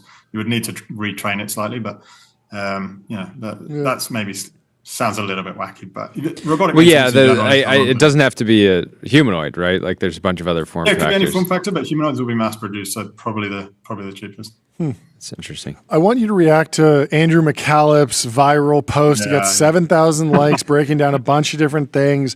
The core claims I see in here are questions about what if demand for payload to orbit doesn't decline. He does talk about the difficulties of heat dissipation. He says, you just finished watching a Scott Manley video on radiative heat transfer, and now you think you're going to disrupt AWS with a few solar panels and a rideshare slot. You're going to believe that up until the next month when you crack open DeWitt. And he goes into a lot of the technical level. But I was wondering if there were any key points in here that you think were easily debunked from actually being in the trenches. Obviously he's he does work in space and does something somewhat similar and does seem like an expert who'd be equipped to know this stuff. But you've obviously focused on this case specifically. So what was your reaction when you saw his sort of comedic breakdown? Yeah, I mean, I like the post, and I mean, I'm a fan of Andrew. I've been following his stuff, and he's a great engineer. Same with Delian, by the way. Very impressive what they're doing with Vara. Yeah, totally. So I mean, on the thermals, the criticism usually is in order to dissipate that heat, you need a large surface area, and they think for some reason that's super impractical. I mean, my co-founder Ezra has a PhD in engineering, spent 10 years designing and building large deployable structures, solar panels, and radiators, and I mean, you just have to build a large surface area, and that's what we're doing. So half our engineering team is building a very large, low-cost and low-mass deployable radiator. So that is the core IP of our company, is that. So that's number one. On the launch cost side of things, so sometimes people say if there's no competitor to Starship, which it doesn't look like there'll be for at least 5 years, then will there be any incentive for for SpaceX to drop the pricing? Yep. Now, I have a bit of a different opinion than most people. Most people say, well, no, they'll just keep it high. I don't think so. And it's the same reason that they keep the Tesla is sold at under the price. They could potentially sell Tesla at a higher price, but in order to reach a much larger market, you need to sell at a lower price. So, for example, they're going to have all of these Starships sitting there. They can only launch them once every 2 years to Mars. Their marginal cost of launch on each Starship is $2 or $3 million. Yep. Now, either they can leave it there because there's no demand at the $200 million for a launch price, or they can say to people like us, hey, you can launch it for $20 or $30 million. They still make shitloads of money. That's still very profitable for us. And so it's like a win-win. So my expectation is that actually the launch price will come down even if they don't have a huge number of competitors. Yeah, like the elasticity of demand there, like they might just be able to sell more volume at lower prices, so they might wind up lowering the cost, or kind of giving you like a bulk discount if you want to put it in that terms. Interesting. On the heat dissipation question, how much do you think that is in the domain of science, and we need to have a breakthrough discovery? You need to discover the solution to that problem versus an engineering problem where maybe it just comes down to, can you manufacture something that is already follows the laws of physics and all the physicists agree it works if you can just build it profitably? Yeah, I mean, it's from what we're seeing, it's very much an engineering challenge. It's really like a manufacturing. So we know that it works because the International Space Station has a radiator that dissipates 70 kilowatts. The problem is it's ridiculously expensive. Sure. So our radiator on our second satellite is 10 times lower mass per watt of dissipation and 100 times lower price per watt of dissipation than the radiator on the International Space Station. That's the whole game, is making this radiator cheap and light. And we've got some very innovative or very unusual manufacturing techniques that we are working on, basically. Fun. You posted a few days ago, people don't understand Starlink is going to just be the internet. Direct to cell is going to hit hard. Basically, all telco is doomed. Let's check in this time next year. Expand on that. That was at 1 a.m. and I had a very heated argument with somebody. Like, I was in the cab and I was like, I'm just going to post this. And then like 300,000 views later, I was like, okay, this was probably like a little bit too extreme. Too aggressive. Well, no, obviously if you want to get attention on X, just say the most inflammatory thing possible. Say that, all Normally these multi-hundred.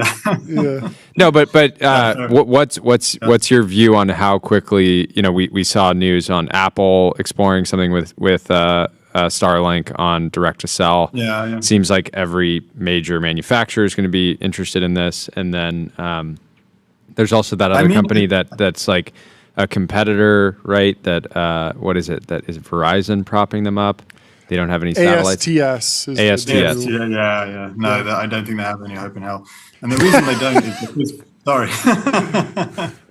I know there's a whole bunch of people that get They have a retail army. The retail traders. The retail traders are going to come for you, dude. Good luck. What do you know about space? Well, you got the private Hey, well, it's markets. up. They're doing fine. You got Up. the private markets Varda guys coming for you. Now you got the retail traders at ASTS coming for you.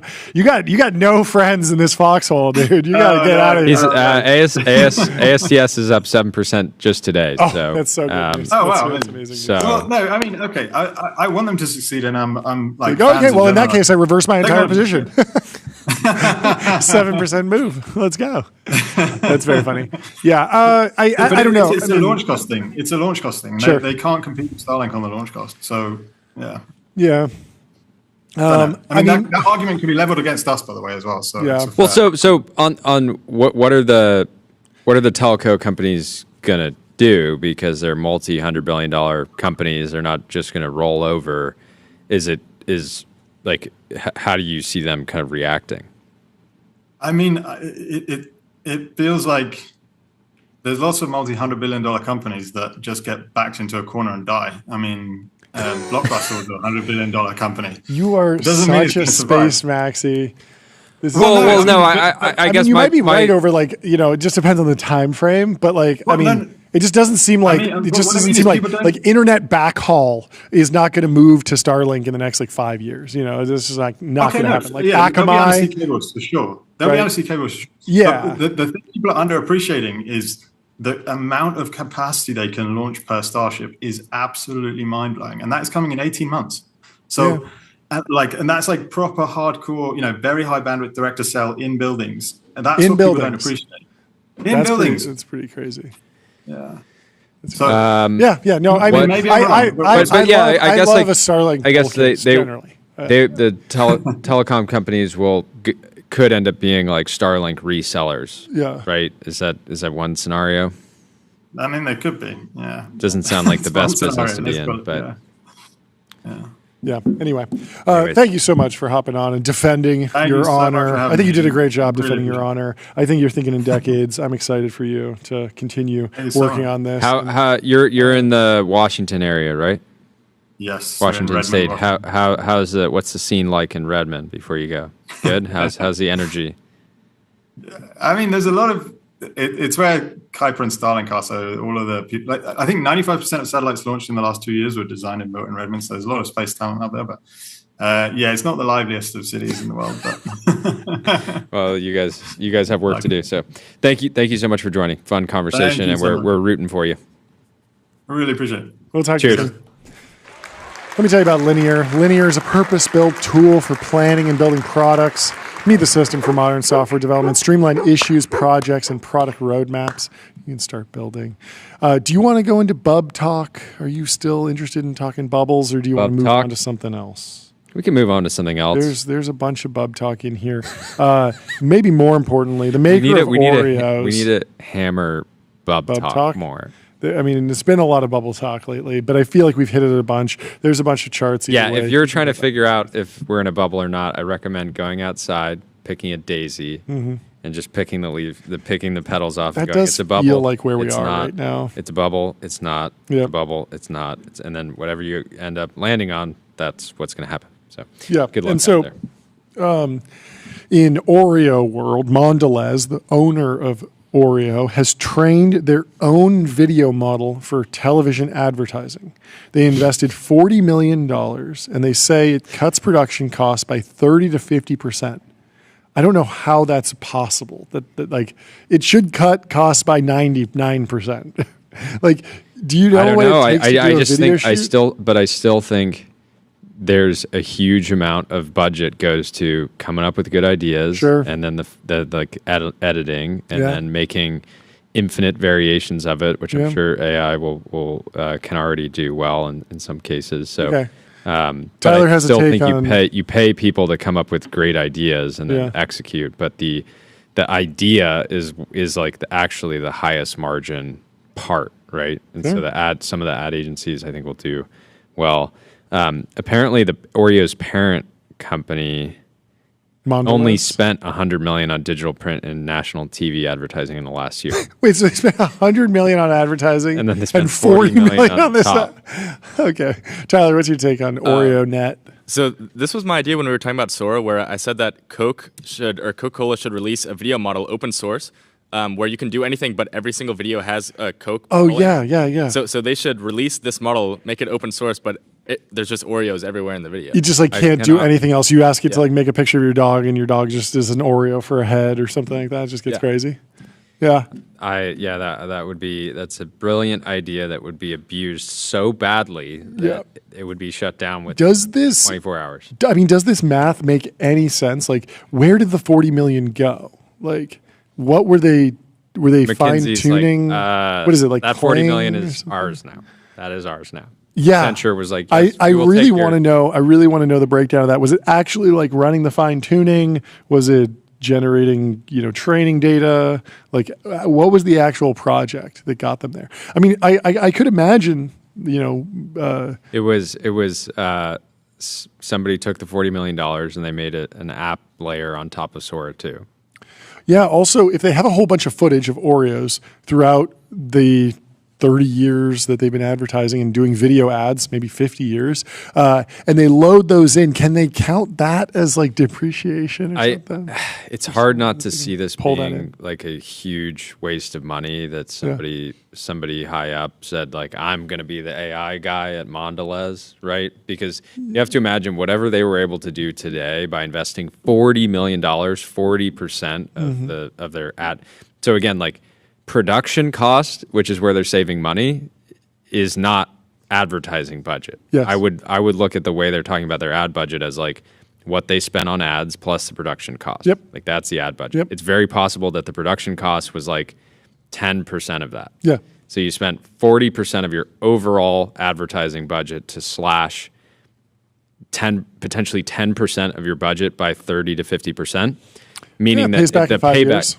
Yeah, I mean it's not the craziest thing. I don't know.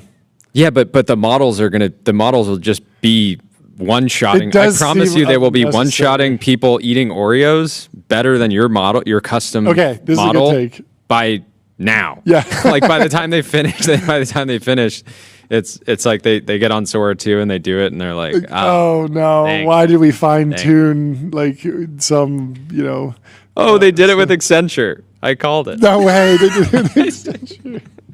I knew it. I knew this was just like big consulting, big strategy firm says, we're happy to give you, if you want it, what's your budget? Okay, $40 million. We're happy to give you an AI play here. You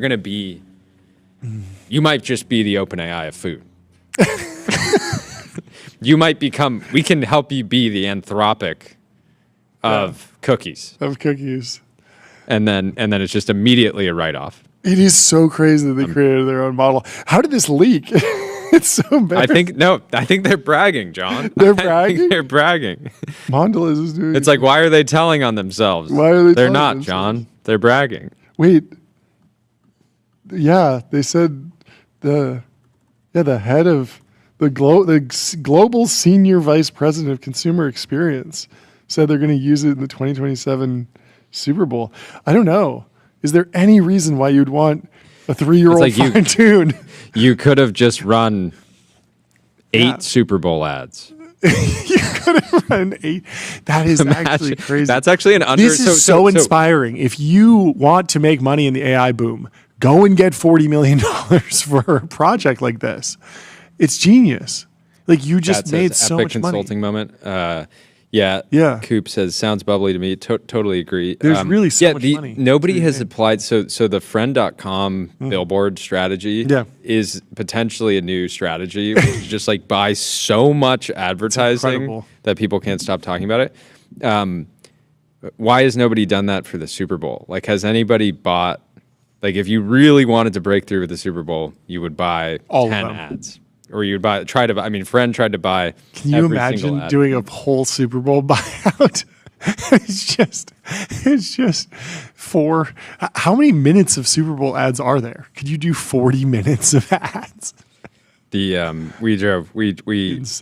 get away from Avi's billboards. We drove by today. This one that just says when you're on the street, it just says end.com. Is it the end? But yeah, I don't know. I definitely think that Oreo's just being like, we want to be drilled into the mind of every American. We're going to buy 20 Super Bowl ads this year. That's our budget for the year. Yeah.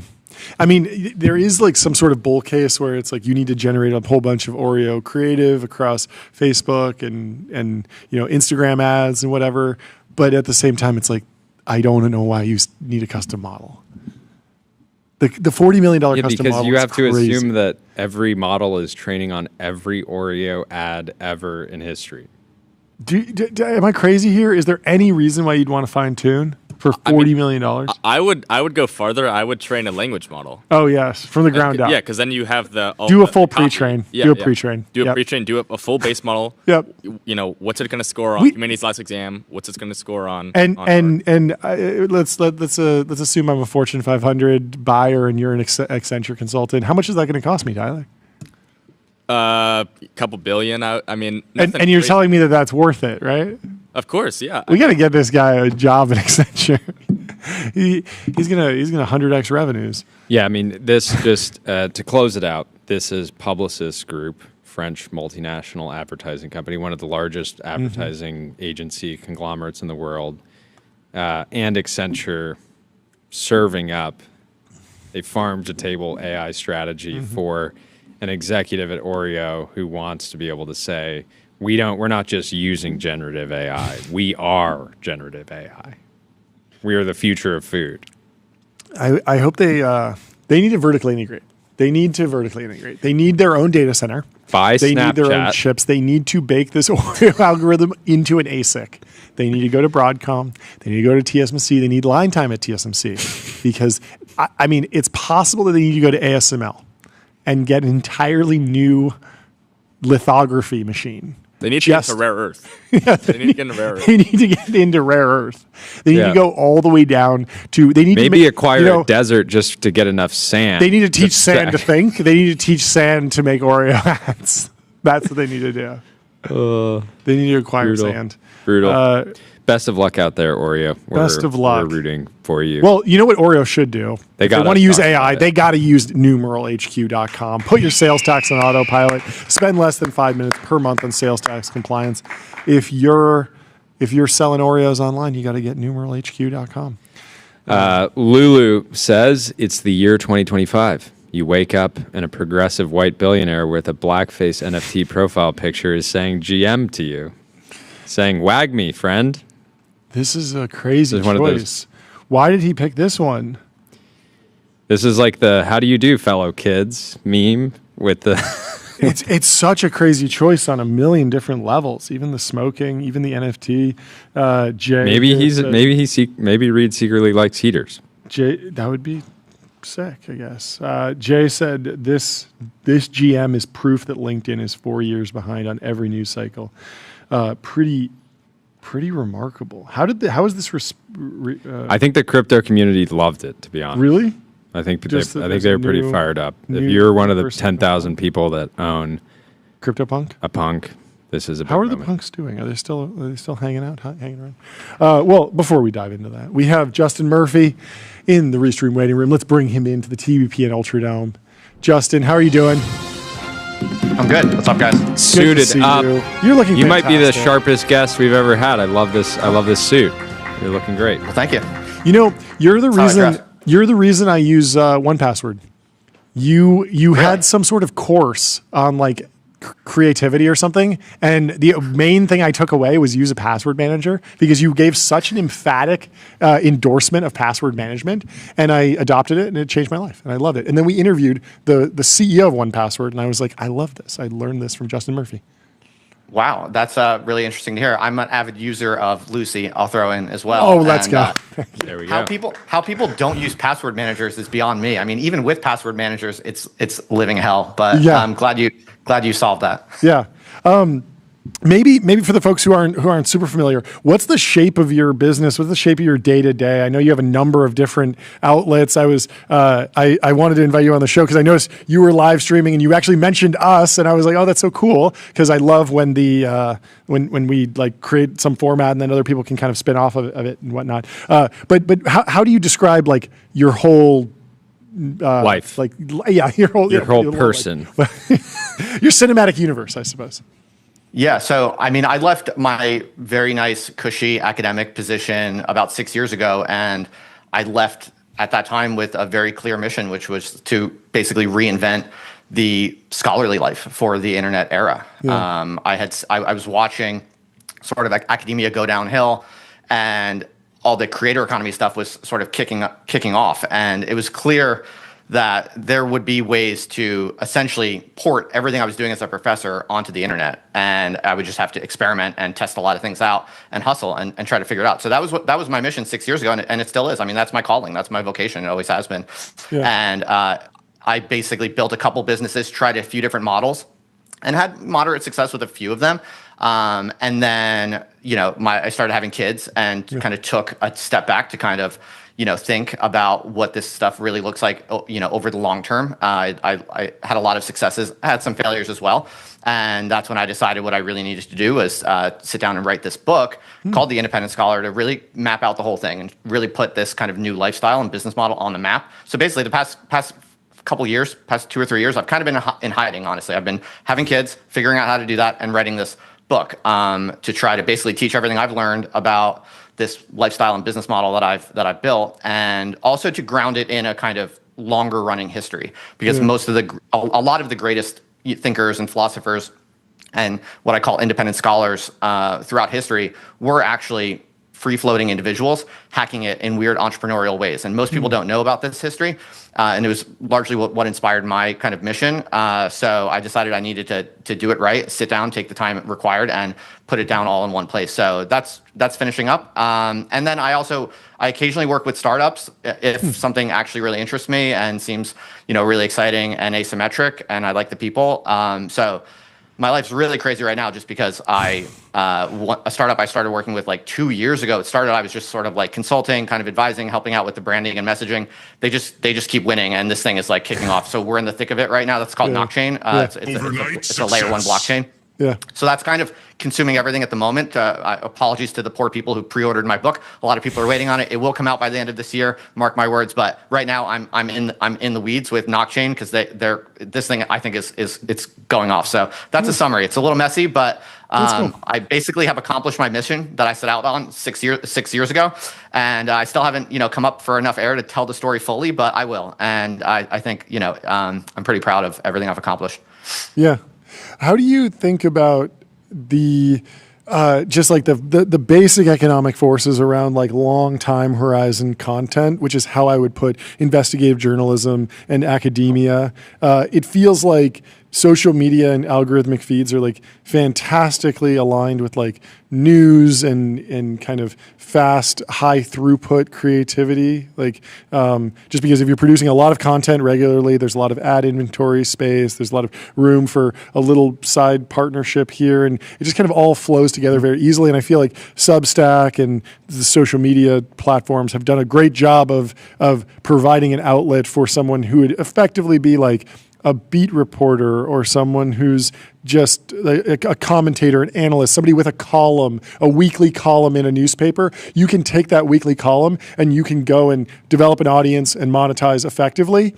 But if you're Seymour Hersh and you're going to get like one scoop a decade, and it's going to be something that reshapes the global political world order, really hard to underwrite that against like $10 a month on Substack. And so how are you thinking about like the long-term monetization summary, like forces that allow for like long time horizon work? Is that solved? Is there a good pattern there yet? I have a very strong and clear answer to this after a tremendous amount of experimentation and also this kind of prolonged engagement with the history of independent scholars. I believe the answer to your question, John, is stage one is you have to get out there and you have to write a lot in stage one. So you don't necessarily have to be chasing, clicks or playing the engagement baiting game or whatever, but you do have to get out there, and inevitably there's going to be some kind of volume game where like you have to get in the mix. But I don't think you have to do that actually for too long, because if you can just get out on places like X and have some kind of blog or newsletter and just or videos or whatever your medium is, if you can get out there and just put out interesting stuff that's intelligent and thoughtful and build even a small audience, nothing that you would be able to live on. But if you could just do that stage one of showing that you understand content, that you have real ideas, that you are really interesting and worth listening to, and that you can execute on a basic kind of, modern content operation. If you can do that for even a little bit, what you then do, stage two, is you get exposure to tech companies. That's really the missing link that people have not fully figured out. A lot of people have sort of accidentally figured this out. But the fact is that, Silicon Valley and technology is obviously the engine of all kind of radical wealth creation moving forward. And these companies need really educated, thoughtful, creative people who understand how to read real books and how to write really high quality copy and write thoughtful essays. This whole new world of sort of highbrow thought leadership is incredibly valuable to almost every company today. And the fact is, it's incredibly hard to hire for. Tech companies, really struggle to find sort of PhD tier intelligence for hire, and who also have any kind of understanding or experience with actually running modern content operations online. And so what I have found, and this I think is really the ticket, is that if you can just simply prove that you know what you're doing online with content, and you can build any kind of audience and just put out stuff that's worth reading, that someone smart could look at and be like, oh, this person's smart. He might not have 1 million followers. He might not have many followers at all, but clearly he publishes consistently. He's smart. He's got alpha. It's, I think, actually increasingly easy to find some sort of creative position with a startup or a tech company of some kind. And that's going to be your ticket to actual sustainable wealth and income, on which you can then do the really long form thought leadership. I've seen basically use enough consulting fees from a tech company to bootstrap like a independent media platform. Absolutely. And maybe some people don't want to build their own platform necessarily, like someone like Seymour Hersh or these kind of older guys. Like often they don't want to build a business, right? They don't want to build a whole thing. And for them, that's kind of a non-starter. But if you can finagle some kind of situation where you're adding value to, a growing tech company or even just a funded startup for a couple of years, even if they fail, like you can drive real value that they have a hard time hiring for. And in an ideal world, the company wins, and then you really have, economic security to do your intellectual work over the long term. But even if you have to hustle this way for a few years in different projects, you can get a very decent paycheck, adding real value in a way that is actually quite conducive to your intellectual, orientation and goals and lifestyle that you're building. So you don't necessarily need to build a company or a big media operation, but on that economic basis, you can definitely grow your audience in that time. You can write, a really heavy hitting long form essay once every month or 2 months or 3 months or whatever the case might be. And in this way, and you start publishing your own books, and there's so many different ways to monetize, but the tech partnership, I think, is the big opportunity that a lot of people are sleeping on. People have done it. There are enough examples in addition to me to make me feel like this is obviously the future. But people haven't really systematized it yet, or kind of like written down a reproducible playbook yet. Maybe it was, I don't want to get the person's name wrong, but there was someone who did like a philosopher in residence at a venture capital firm. And there's been a few people who have maybe partnered with like Stripe Press in one way or another, and kind of like pulled forward some income in various ways. There's definitely, different ways to like slice it. But I think you're right that there's just like, there's a pool of capital over there. And if you're able to provide some interesting service. I hadn't thought basically, about that. If you want to be an independent scholar, get ready to hustle. Kind of, yeah. Well, but look, it's a hustle to get a job as a professor. It's a really bad hustle. It's absolutely grinding competition that is as brutal and as intellectually exhausting and suffocating as grinding on a startup for a few years, honestly. The only difference is you don't get paid very much at all, and also there's no upside. So, I mean, when you compare working for a startup or being creative and hustling with different kinds of creative positions in tech startups, you compare that to what it takes to get a full-time tenured position in academia. It's actually like more liberating and mentally kind of freeing and more conducive to a kind of creative intellectual life. Yeah, I had lunch with an academic a couple months ago, and he was like, "Yeah, I'm having a kid in like 6 months," and I was like, go get a job at a lab right now. And he actually did. He got. Oh, he did? Yeah. No way. That's awesome. And, again, I think he'll be able to probably do more interesting work at the frontier with more resources. And I guess, is part of this like sad that what's the downside here that the techno capital institutions are going to end up financing scholarly research in academia? Like, No, is I don't think it's sad. is it basically Lindy, like this has been happening for like hundreds and hundreds of years, and this is like not so different? Is that kind of what you're getting at with the book? Yeah, exactly. It's not sad. I mean, contemporary academia is very sad. Living a life as a kind of cloistered professor today is incredibly sad. I can tell you from firsthand experience. And what we're talking about here with sort of the new breed of independent scholars joining forces with Silicon Valley, it is clearly part and parcel with a long-running continuous history. Because when you look at some of the most interesting and impactful thinkers and philosophers and creatives throughout all history, what you find with many of them is that they lived on the margins of institutions, both economically but also socially. And in multiple cases, what's really going on is they're looking for any kind of unexploited economic niche where they can just make some money in a way that is maximally conducive to a certain state of mind and a certain kind of lifestyle. And they are, really kind of opportunistic. Like they'll Spinoza was famously a lens grinder, right? This is at a time when being a lens grinder it's not as manual as it sounds. He was a kind of scientific and technical expert of optics. And to grind lenses was actually an interesting kind of philosophically and scientifically sophisticated industry. But it involved manual labor, and he sold his lenses to leading scientists of the era. And that's actually how he networked with some of the brightest lights in European science and philosophy. That's how he got on people's radar, and that's how he earned their respect. Actually, is from the quality of his lenses that he was grinding. And this is in my book. And so Samuel Johnston is another interesting example. He's a case study in the book. Samuel Johnston, people don't know this, in the early 18th century, he basically kind of invented the Substack model. And this is before there was even email. I kid you not. So he did paid subscription newsletters by print, well before email, obviously. Yeah. And he would just write essays twice a week, and he would walk them to the printer's office and where the mail goes out or whatever, and he would send them off twice a week by post. And he made a living doing this for quite a few years. He was at the end of the patronage era, so he was well known in elite circles as one of the most brilliant, genius thinkers and writers and conversationalists of the time. And he never got a patron. He never got the bag.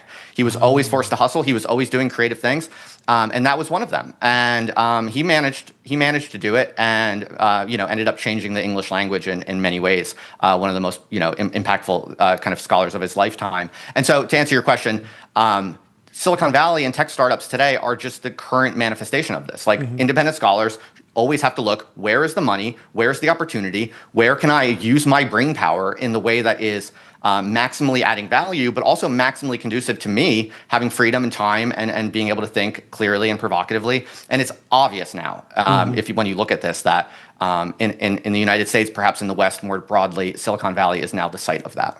Why do you think Silicon Valley is obsessed with Nick Land? There's still a tremendous amount of alpha there that people have not fully been able to grok because it's, it is dense and a little bit difficult to read. Yeah. But that's the reason, is because there's real alpha there and people know it, and no one really has the time or the patience to kind of work through it. But they know the alpha is there, and that's why they're all obsessed with it. What is the nature of the alpha? Just investing theses? Or like lifestyle, how you live your life, or predicting the future and what the shape of the political economy will be? I would say, there are many specific things you could look at. If you look at his writing on AI back in the 90s, it's incredibly prescient and much more so than even you compare Nick Land's early writings to someone like Nick Bostrom writing about AI much more recently. And a lot of Nick Land's texts actually match reality much more, I would say. But the reason, so you could double click on many sort of specific ideas, I guess. But the high level answer to your question, John, is that there is this kind of ideological problem in Silicon Valley. across the board. I mean, the big intellectual problem with Silicon Valley is that everyone is a backpatter. Everyone is mutually invested in each other, so everyone is backpatting everyone else. I mean, just structurally, right? I mean, it's not even not throwing shade at any individual, but just literally everyone is invested in each other. And so pretty much all public content that you see is, it's someone speaking their book, and that's fine, and that's America, and that's cool. Like that's the world that we live in. But there is just a big sort of one big drawback to that, which is that people are too like pro-social, is the way that I would put it. In Silicon Valley, no one wants to be, anti-human or anti-social, right? Because it doesn't sound very nice. It sounds a little scary. Maybe you don't want to invest in that. Maybe we had this this morning as a team. John, Tyler, and I were sitting around. We had a post that will not be posted that was like genuinely had us all in tears, but there's one group that would be taking the brunt of the joke, and we like them, we're friendly with them, and it wasn't something we were going to share, and so there's this pressure to be social, which in some ways is healthy. Like in some ways that stems from like, this is a culture that somebody can move to San Francisco and be a nobody, and in 2 years be an icon. And that's positive, but it also means that the culture is like, I'm not going to do anything antisocial here because 2 years from now, this person, I might be trying to lead their round, right? And so... Exactly. And so the issue with technological acceleration is that it is a brutal kind of machinic global process that's been happening for hundreds of years, and we know a lot about it, and a lot of it does not look very pretty for a lot of humans. Not all humans, but for a lot of humans. And so when you really try to model this really rigorously without any kind of pro-social biases and without any of the kind of human ideological filters that frankly most Silicon Valley players are forced to kind of lay over their thinking and their publishing, you see like no one in Silicon Valley really is able to talk frankly about kind of the underlying brutality and the really kind of scary structural elements involved with capital acceleration. But Nick Land does that in a very aggressive way, and that's the source of the alpha, basically. Well, and Dario's hasn't been. I mean, I'm sure the Anthropic comms team freaks out every time he goes and gives a talk and says, 80% of, or whatever the statistic he's saying, it's some large percentage of white collar work is going to disappear. And then they kind of like walk it back a little bit, but clearly like the message is being received. Well, but notice that whenever you do hear some Silicon Valley thought leader or big player come out and say something that's kind of antisocial or bad or scary, there's always kind of immediately behind it the solution that they're providing that will make it all okay. You know what I mean? So the thing with Nick Land is you got a really hardcore, I think, very rigorous model of modernity and capital acceleration, which has no such convenient solution hiding in the background to sell you. And when you look at that, stone cold in the eyes, most Silicon Valley people don't want to hear it. But on the other hand, they know there's alpha there, so they kind of can't look away from it either. In Machine Desire, there's this concept of like artificial intelligence being this time traveling force, an invasion from the future. As a human, that makes me feel like I want to fight it. Is that the right desire? Is that the human desire to counter the machinic desire? So Land does introduce this idea. Well, he doesn't introduce it, but he very much plays up this mental model that you get from the Terminator movies. Yep. That, yes, capital is this kind of time-traveling entity that comes back and not only kind of composes itself from us, but just as the Terminator movies suggest, comes back and kind of composes itself out of enemy resources. So there is in that kind of model an implicit kind of antagonistic structure, but I'm not so convinced of that, frankly. I think the fact is that capital acceleration will be quite brutal for some people, for many people. I mean, it clearly shreds apart sort of modernity and technology shred apart traditional values and morals. I mean, even Marx knew that. I mean, Marx perhaps knew that better than anyone. That has been clear. That has been clear for a very long time. And whatever the errors of Marx were, and the terrible kind of tragedies that came downstream of his ideas, the critics of capitalism in the early modern period were structurally onto something. Okay, and there's no doubt about that. I mean, it absolutely shreds any vestige of any kind of traditional morality, basically. And that is sociologically true beyond question, in my opinion. And so play that forward,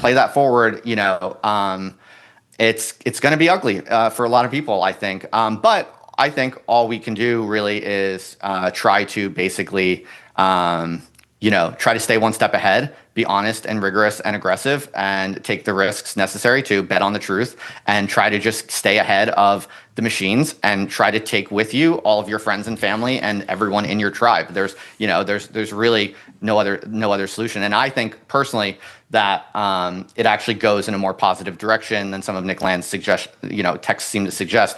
I think it actually matches much more clearly to something like The City of God by St. Augustine, where basically the good people and the bad people increasingly kind of diverge over time. So technological acceleration kind of pulls these people apart. What he calls the city of God on the one hand and the city of man on the other. What technology really does is it accentuates the differences between people who are oriented to heaven and the truth and the good, and people who are oriented towards anything else. So if you're oriented towards anything else, you're going to go down fast. You're going to get wrecked, I think, and increasely fast, thanks to technological acceleration. You're chopped. Where? How do you summarize the current discourse? Because I would loosely group it into general fear among the broader white collar class, and potentially even blue collar, because you have people outside of tech are worried about automation and losing their jobs, and it sounds like you think that's a very maybe the correct concern to have.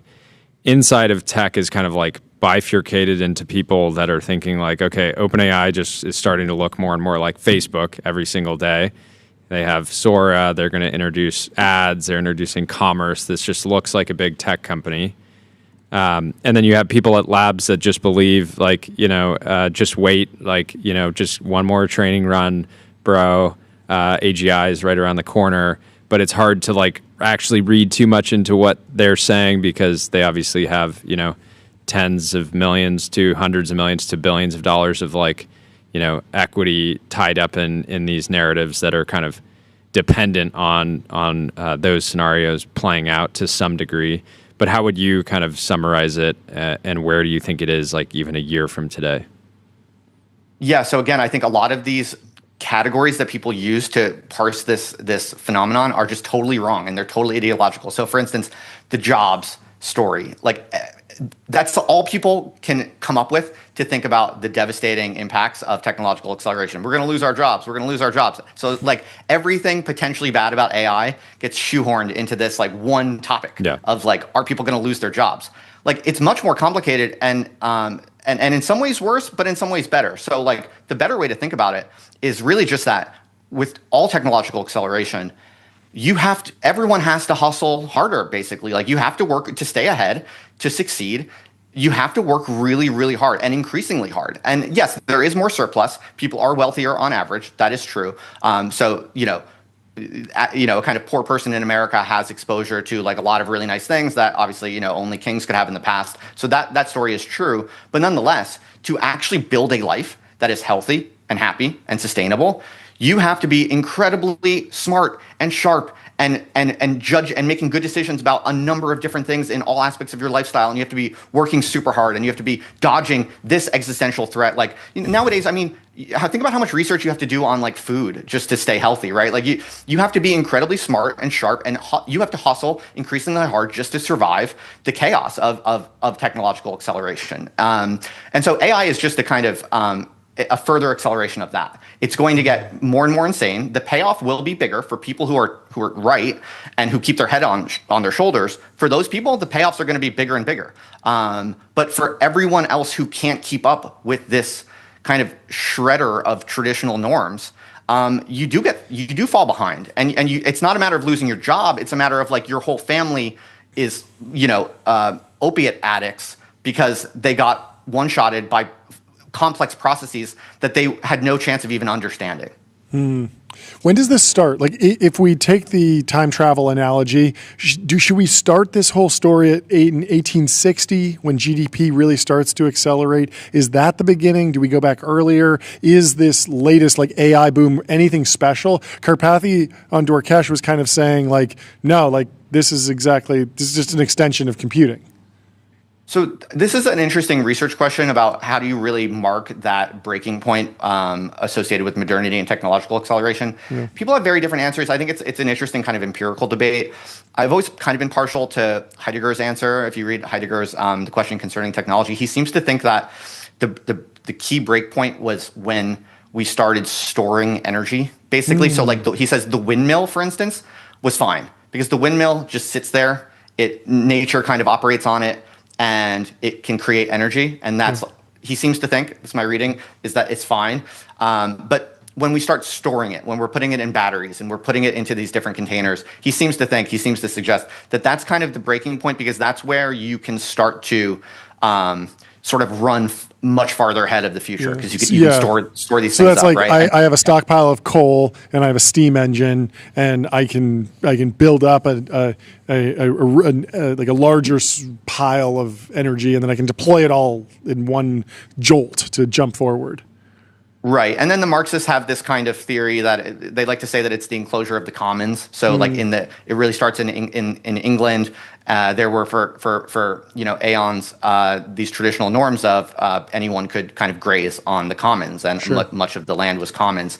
And then at a certain point, there's a specific kind of decision made where they start enclosing it in order to capitalize on it and privatizing it. And some people point to that as the kind of the breaking point. You can give many examples, and people kind of debate that. I think it's sort of very hard to answer conclusively, but those are some possible answers that I think are interesting.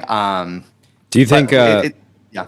Do you think the escape the permanent underclass meme is actually healthy then? Because it's basically is encouraging people to sharpen up, avoid the pressure to just quit your job and gamble on meme coins, avoid becoming immersed. I have a completely different take on this, and I want your reaction too. Is I feel like the future things playing out in the kind of the darker scenarios, like there's a massive underclass, but there's no permanence whatsoever, and on any day-to-day basis, somebody could go 1,000x up and become extremely wealthy, and then everything collapse and go back down to the underclass. And I feel like the volatility is actually increasing way higher, and we're actually getting more underclass, but also less permanence. But what's your take on the permanent underclass meme?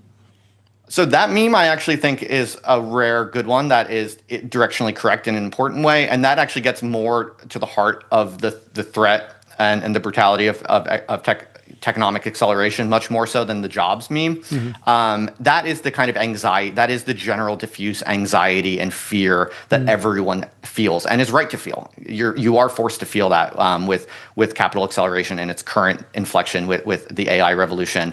So I think that's basically that is spot on in terms of the generalized kind of threat and problem. It feels like durable because everyone feels it, and it feels like, like you're saying, like it's somewhat real, right? It's like the techno capital acceleration. People feel it. They realize that making the $20 million in 3 years is a lot better than making the $20 million in 25 years or whatever historical right. It's also timelines look like. It's worth noting that it's kind of self-enforcing as well, because if that's a meme and other people feel that way, then you really have to trust it and you better get after it, because even if you think it's false in stage one, right? If you think other people are buying into it, you think, okay, everyone else is going to be hustling harder. They're going to be getting the bag. And shoot, even though I thought this was false, now they're all getting it. I better get after it or I'm going to get crushed and left behind. And so, what a lot of people say is that capitalism produces so much surplus that you could just choose to not participate in the rat race and just enjoy the surplus. But that's not totally true, because the things that we really want in life and that really matter to us are often relative. Things like recognition and identity and standing in a community. These things are relative, and so it doesn't really help that much that you can have a big screen TV for really cheap. You can have many other Yeah, material it's objects clear really like cheap. everyone will be entertained in the future. You will not need right. to, you will not need to be elite to be entertained. Like you're going to be entertained. You're going to have the screen. Everyone You're gets going to a be able to court put on the jester. headset. You're going to be able to take For sure. any range of telemedicine drugs to make you feel anything.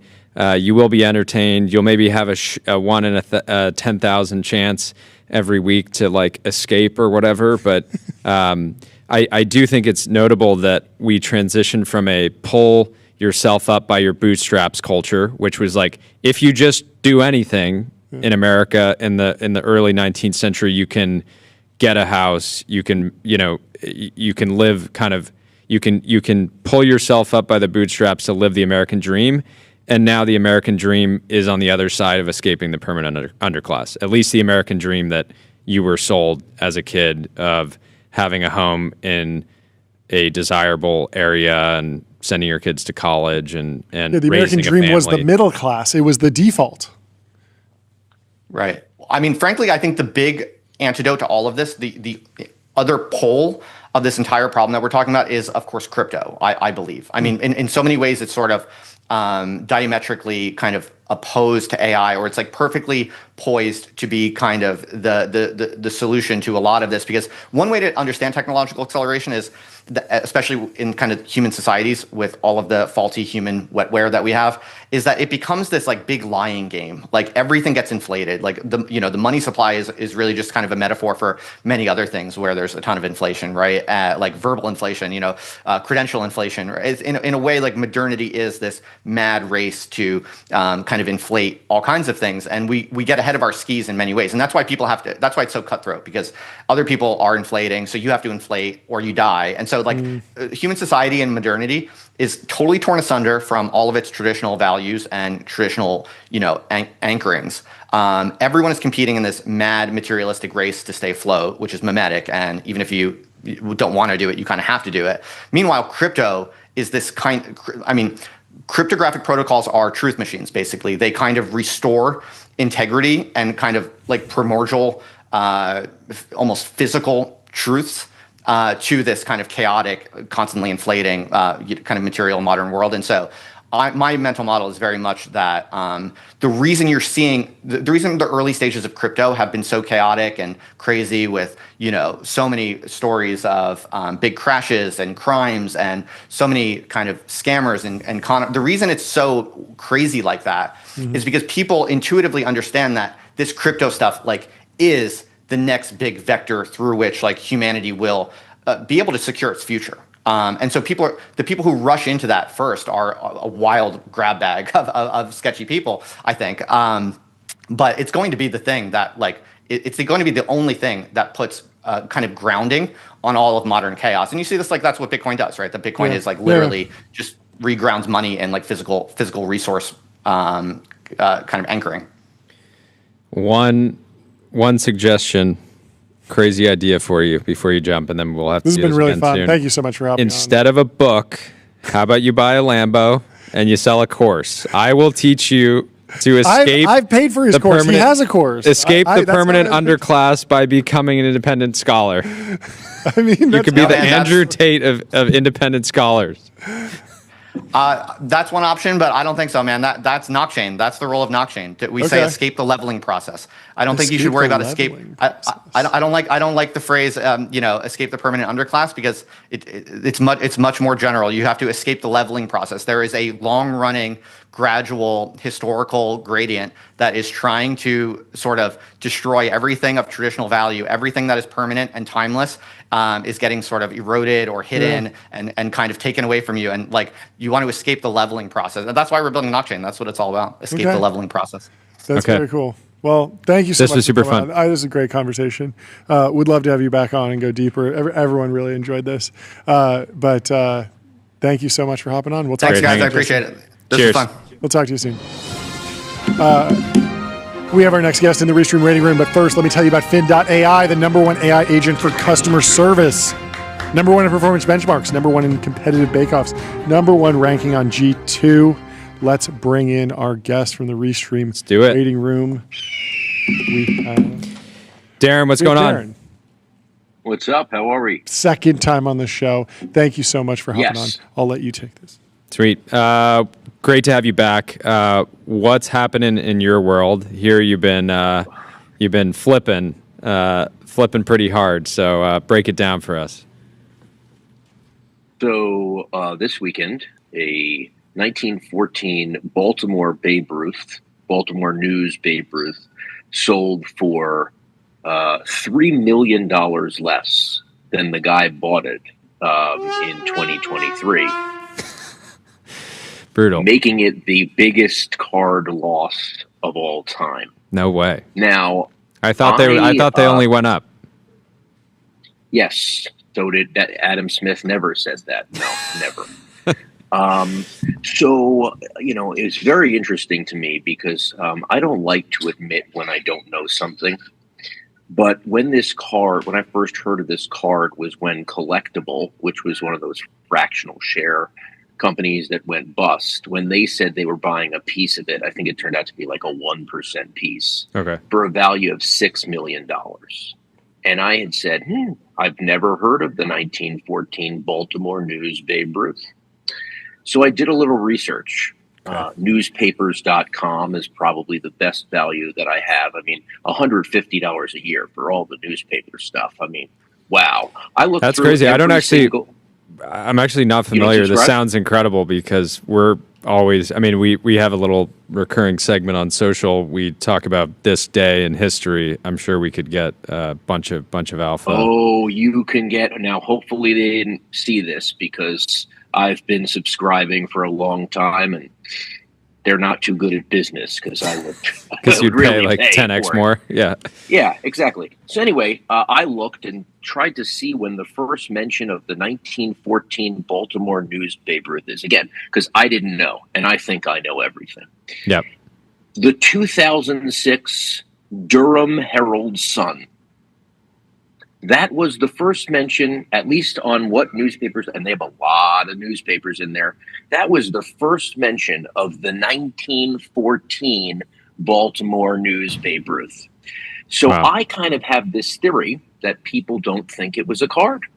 Interesting. On the back is a schedule.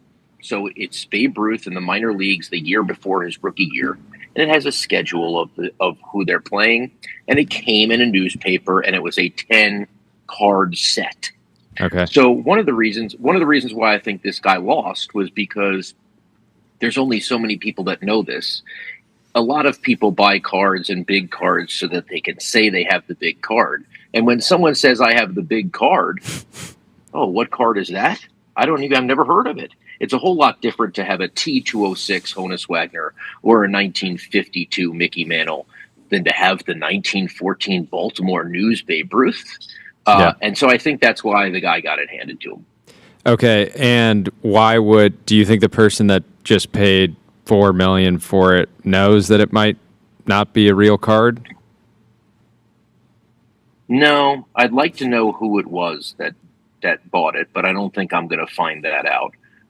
Again, it's a real card by a lot of standards. So after I looked at the 2005, 2007 Durham Sun, I did more research, and people had mentioned it in the early 80s. So they'd mention it in passing. But to me, it doesn't inspire a whole lot of confidence that something that was beginning in 1914 until 1980, no one talks about it. I'm just not comfortable. I'm not comfortable. So that's my take. Might not be everyone's take, but it's my take. What does it say about, do you think other people that own, own some of these like flagship cards are a little bit concerned now about the like real market value of whatever they're holding, or is this like a one-off? Like no, the market is as hot as ever. I sold 31 things this weekend on Heritage auctions, and some of the prices that I got were amazing. Some are painful in terms of really able to do this. Like it's hard to sell. It's always hard to sell. But I got some really awesome prices too. So this is the question. Did you buy 31 times 2 to just even it out? Well, you tell the wife you didn't. You say, I made so much money. That's how it works. And then, there's a different bank account that then goes out. It's all about trust, because in the end, I'm married 17 years. It's all about trust. It's all about we are going to win anyway. We're doing it for our family. Yep. So I did buy a massive, massive, massive piece about 2 weeks ago, and I had to clear some room. Did to clear some room. But yeah, this is investing, right? So we made a lot of money. We're going to invest some of it again. That's how it goes. Talk to me about you have. Talk to me about Ohtani on the Dodgers, because my family, I'm not super into baseball, but I do go to the occasional game. I often get Ohtani bobbleheads. I was so confused. By the way, I had a Dodgers hat on, not because I'm a fan of the Dodgers. It's just a green hat, and I like New York City. I've always what?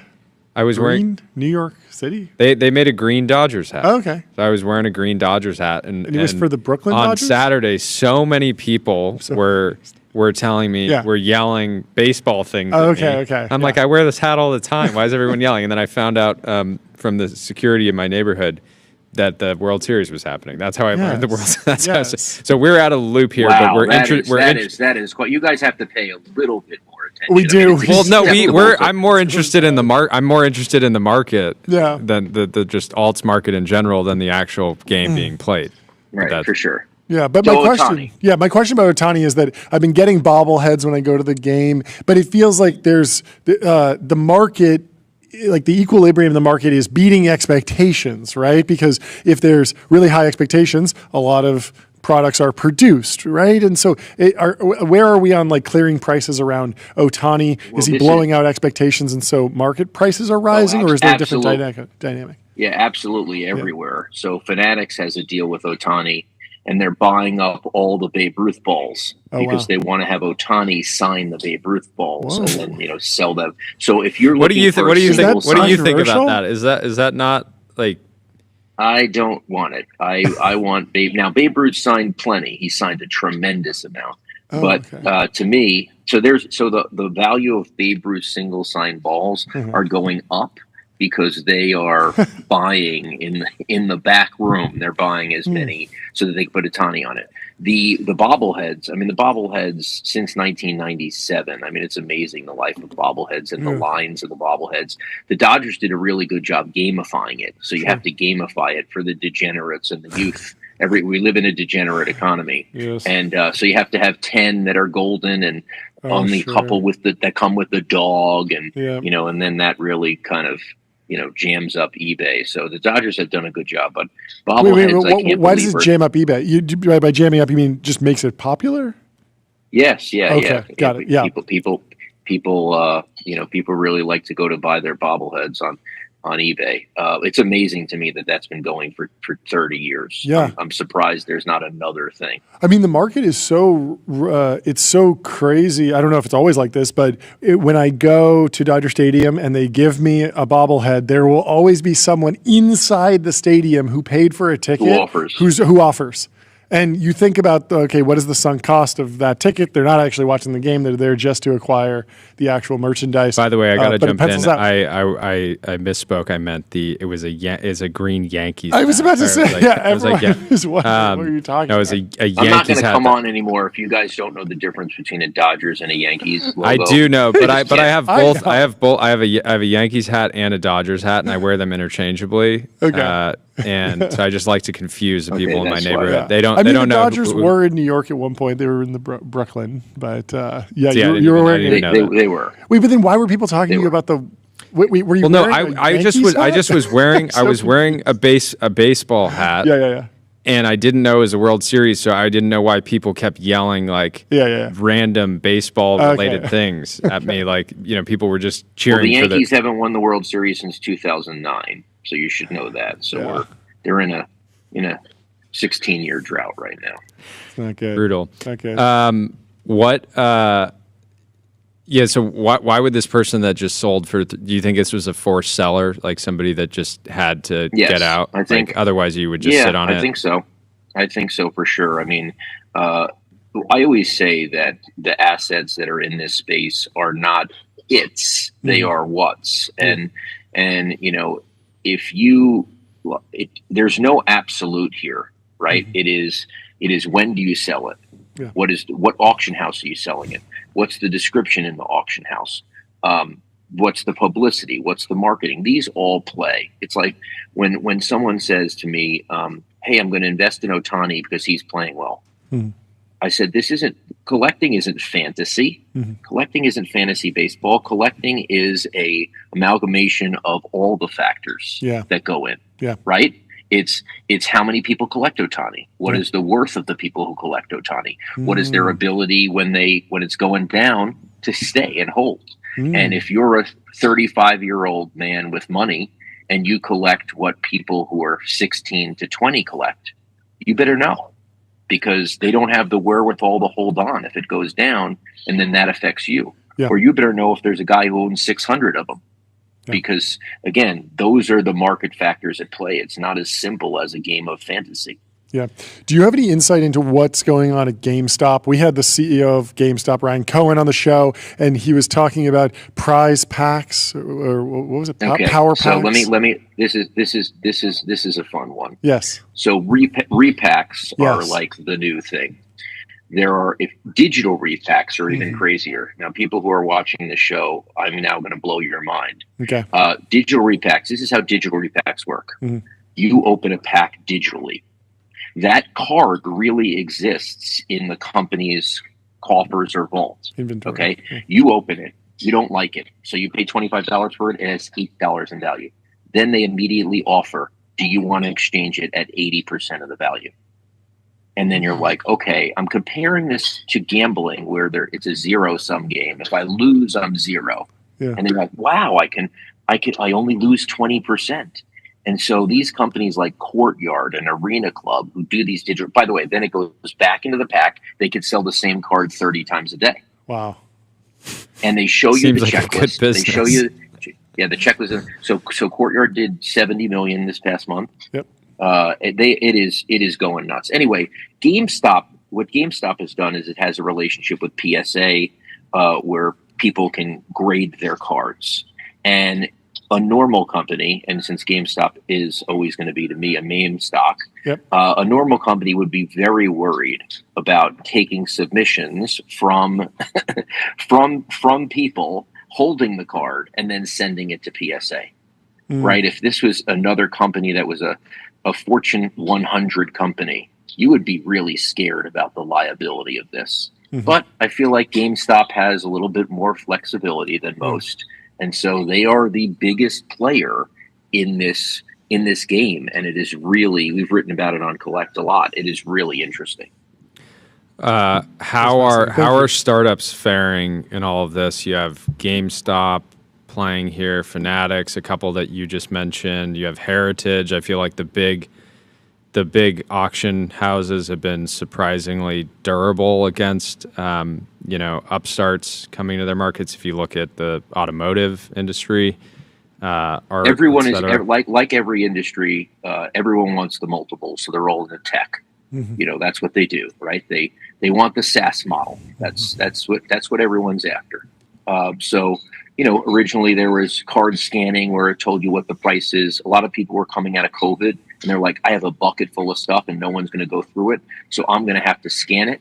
Who's the best scanner? And then we had too many scanners. And so there's just there's a lot of information. There's a lot of people fighting. I don't know who the winner is.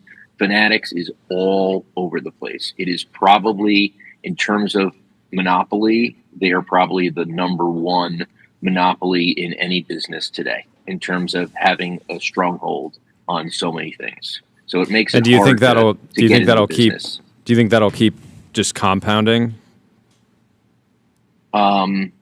It depends. It depends what teams and leagues, whether they, teams and leagues want to take the bag and they're going to give the biggest bag. Now, if you choose to, build it by yourself, then that's a little bit different. But as of right now, that's what we're looking at. I mean, some of the parts of the consulting part of my company, it helps teams and leagues and brands get into this and help, build by themselves. But, right now Fanatics is the 2 million pound gorilla. It should be interesting to see what they're going to do with gambling because, I just think the 1 and 2 are FanDuel and DraftKings, and I don't even think it pays to be 3, given how much the business costs and the consumer acquisition. Yeah. What about how much attention have you been paying to prediction markets entering sports? I mean, obviously they've been at it. They've been at it for a while, but it feels like you mean Polymarket, Kalshi. It's really heating up. I'm as someone who was in gambling for a long time, I'm shocked that Polymarket and Kalshi got to the place that they did. Sure, they always had kind of that like we're peer to peer, but I can't believe that. Just like Prize Picks, I can't believe that they got to where they did in their valuation, because I always thought that the lobby of DraftKings and FanDuel and Fanatics and Caesars and the old casinos, I always thought that they were going to win. The tribes, yeah. I mean, the Seminole tribe, I thought the lobbies would win. So I'm actually shocked. I always thought that Polymarket and Kalshi would be kind of lower end and never really break through, and that has not proven to be the case. What is the secret to Fanatics' success? Like, it feels like there was a time when every team and maybe every league had their own kind of merchandising operation. I remember being able to, as a kid, go and buy an NFL jersey. And then at some point, Fanatics finagled the ultimate deal and got everyone in the room together. And they came with the bag of cash. Is that what it was? Is the founder just a fantastic deals guy? Just got all the money and. Well, Michael Rubin has he has a great story. Yeah. If you don't know this story, I'll quickly tell it. But please. He owned GSI Commerce, which was essentially around the turn of the century, around 2000. All these companies were saying, oh, we could do a virtual warehouse. We could do our warehouse virtually. And Michael said, I'll do a physical warehouse. I'll get it to you. I'll get it to your consumer a day faster. And I'll take the risk that 7% of the time, Jeremy Lin is going to get traded from the Knicks to the Rockets, and I'll have 9,000 Jeremy Lin dolls in a room. Because if I win every business, it doesn't matter if I have waste. All these other guys are not taking any sort of risk. They're just opening a virtual warehouse. And so that was his way to get there. And he got everyone's business. And then eBay bought it from him for $2.3 billion. And then they said, oh, but we don't want to compete with our consumers, so we'll give you the sports business. And then he turned Fanatics into a $20 billion business. So, he did benefit from getting the he did benefit from getting the biggest guys who, some of them overvalued the market, right? He got big SoftBank money, and that helped because money was money, and they took whatever valuation. Obviously they had to write down on a lot of businesses, but he got the right money, and he has the right connections. He knows the owners well. He knows everyone so well, and so they feel like it's a good relationship. Makes it really hard to get into the game. Do you think it's niche enough that he'll never face like anti-monopoly pressure? If he hasn't now, he won't. Last question. I Blue Jays or Dodgers tonight? Who are you rooting for? I am rooting for the Stars to be the Stars because that's better for my market. Okay. So if Vlad Guerrero and Bo Bichette and Ohtani and all those guys are the Stars, that's great. What I don't want is I don't want a no-name hitting a home run, even though you can say, oh, he's going to grow his own market. Yep. I'm more benefited by the big guys getting bigger. You want the winners to keep winning. Okay, you want to let your winners ride. That's right. Thank you for all the context. I feel like I truly love being on your show. You guys are very curious. This is very fun. I really learn a lot. Thank you so much for coming on. Learn a lot really, every really time. Great. Let's do it again soon. We'll talk to you soon. Have a great luck out day. I clearly need to learn a lot more about sports. I've been spending too much time learning about CRMs. I've been learning about ADIO, customer relationship magic. ADIO is the AI native CRM that builds, scales, and grows your company to the next level. Jordy, I mean, it is hilariously ironic that we always make jokes about not knowing about sports, and then of course I try to talk about sports and get brutally mix up a team. But, our next guest is Guillermo Rauch from Vercel. Welcome to the TBPN Ultra Dome. Guillermo, how are you doing? Do you know about sports? I know you know Counter-Strike. Do you know sports? I know a lot about Counter-Strike. I know some about soccer, being from Argentina. Okay. Right? Yeah. Have to. Yeah. Baseline. And jiu-jitsu. Which I jiu-jitsu. just started doing. So I know as much as one class, but I'm ready. Okay. but did you get brutally injured in the first class? Because No, I brutally overcame because I boxed for many years. Oh, okay. So I had some baseline There you go. fight in me. I got into jiu-jitsu briefly, and it's like it's an incredible workout. It's so fun. It's like perfectly competitive and skill-based. Yeah. You know, you can like clearly level up. And then I just saw that like every guy in the gym that was over 40 that had been doing it for like 20 years would just be like hobbling in, you know, all these different injuries. And I got a little scared around, you know, destroying all of my joints. But I guess if you're in the right gym, it's probably better for longevity. Yeah, we're working down the tech CEO checklist, you know? I love it. Yeah. AI, jiu-jitsu, more to come.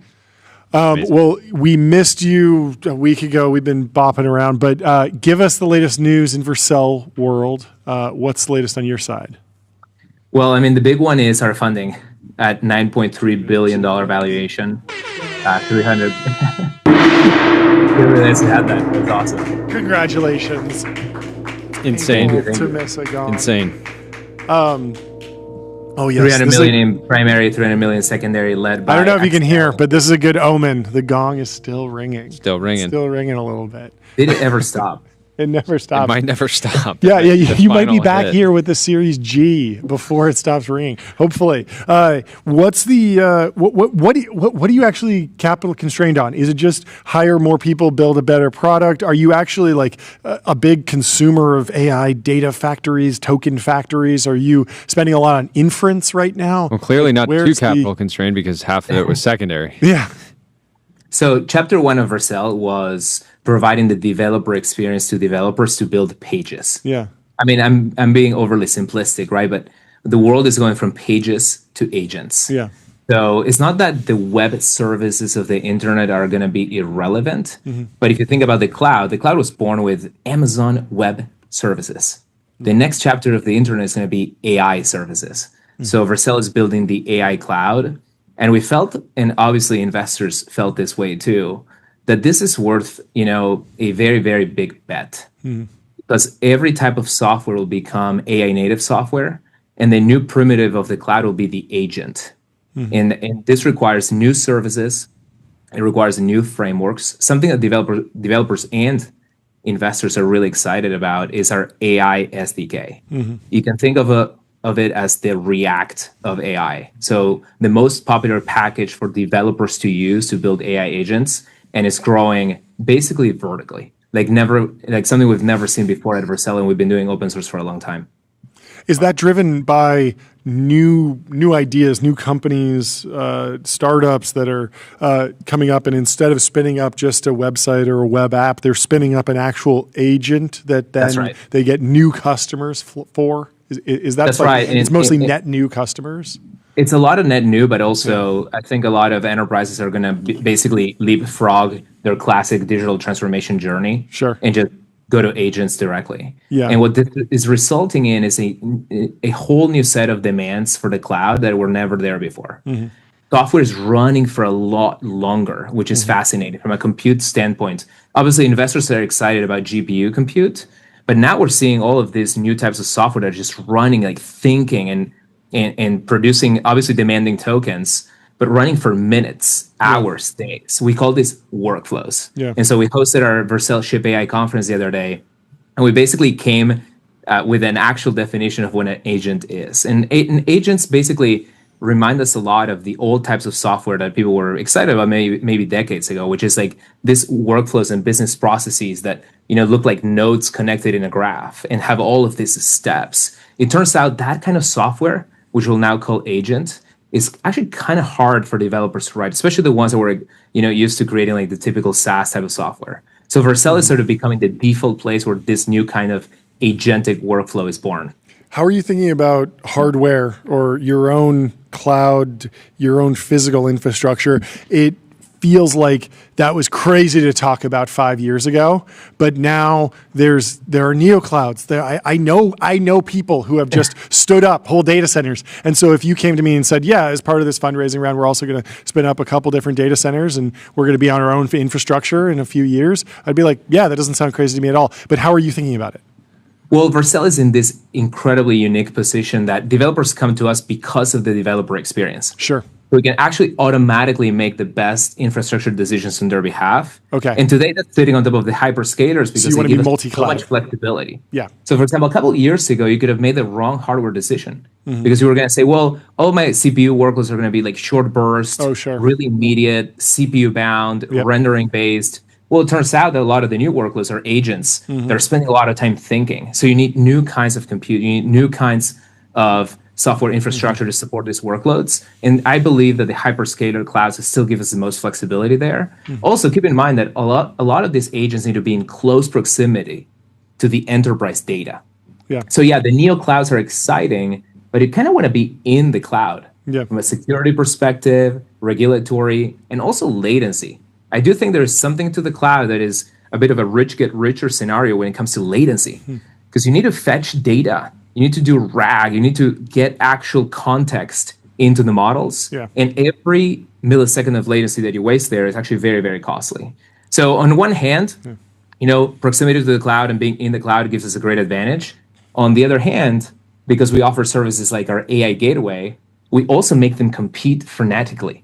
So at Next.js Conf, we announced the Next.js evals, which is basically what I call sort of the like oracle of truth of how good your model is at coding real world workloads with things like Next.js.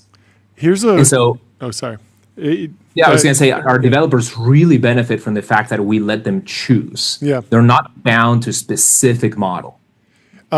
How are you thinking about integrations with consumer AI apps? I feel like there's a world where I go to Gemini or I go to ChatGPT and I am iterating through a prompt and kind of laying out let's say I want to make a landing page for a new startup. And I've kind of figured out the value props and the customer testimonials and how I'm going to wireframe everything out. And then I want to actually deploy it right now. I don't think I can do that within any of the consumer grade chat apps.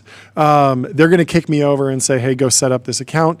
But there's a world where that doesn't need to happen, but it's a delicate balance because you don't want them to be like, now we're on top of you and fully. And so how are you thinking about like onboarding like almost like prosumer creators? Yeah.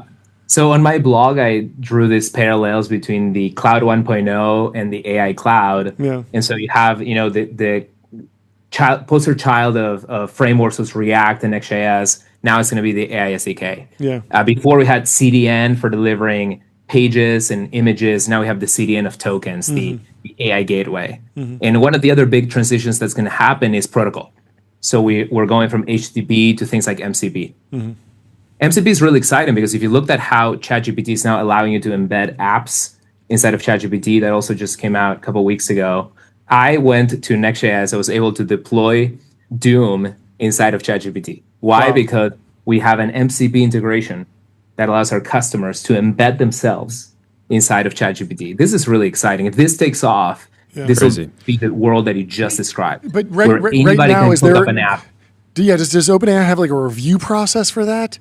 Because I haven't just like run into that. I do run into those like hydrated UI elements every once in a while. If I'm asking for like movie reviews, it'll show me some pictures or like links baked in. But it's all kind of like pre-baked UI. Yeah, you need to be working on creating your own Studio Ghibli moment around that. Yeah, this feels like, really, really big. Like if it it's actually right gets for there.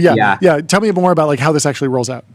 Yeah, so on a protocol level, it's MCP. So as long as you have something like Vercel, you deploy your thing, it can speak MCP, you're embedded into ChatGPT. I deploy my app in developer mode. which means like they let you basically embed everything. Yep. It's going to be a little bit like an Apple App Store where you're going to have to get approved.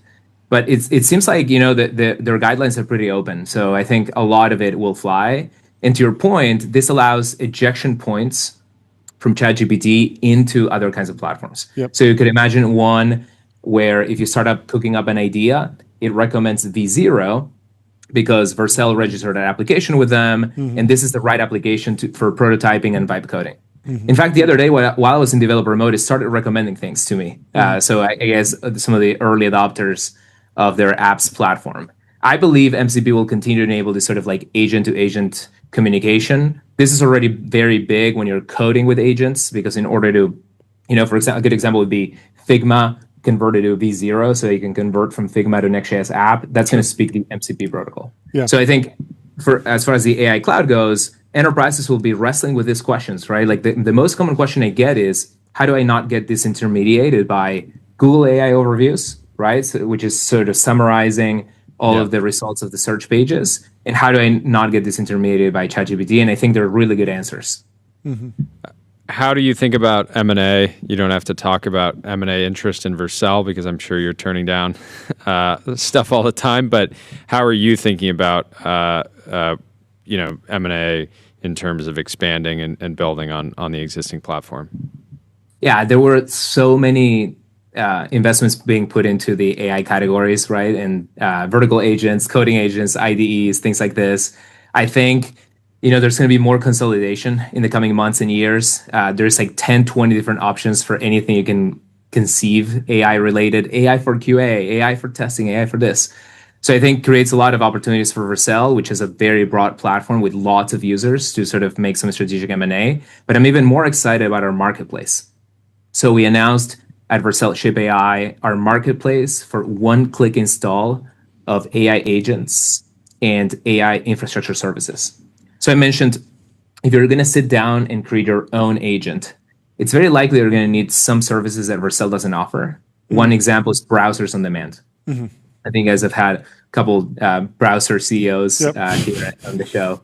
And so Vercel doesn't offer browsers as a service built in, but now we offer it one click through the marketplace. Sure. Another example is security audits that AI agents can help with. One click install services like Corridor. Because Vercel contains the deployment URL, and we have access to the code, and we have access to the production data, it gives us a very special place so that we can grow a massive ecosystem of agents that automate the cloud. We're going to create some of those agents. We might acquire a few. But overall, I'm very excited about becoming sort of the nexus where all of the agents are collaborating together. So they take the burden off of maintaining the cloud.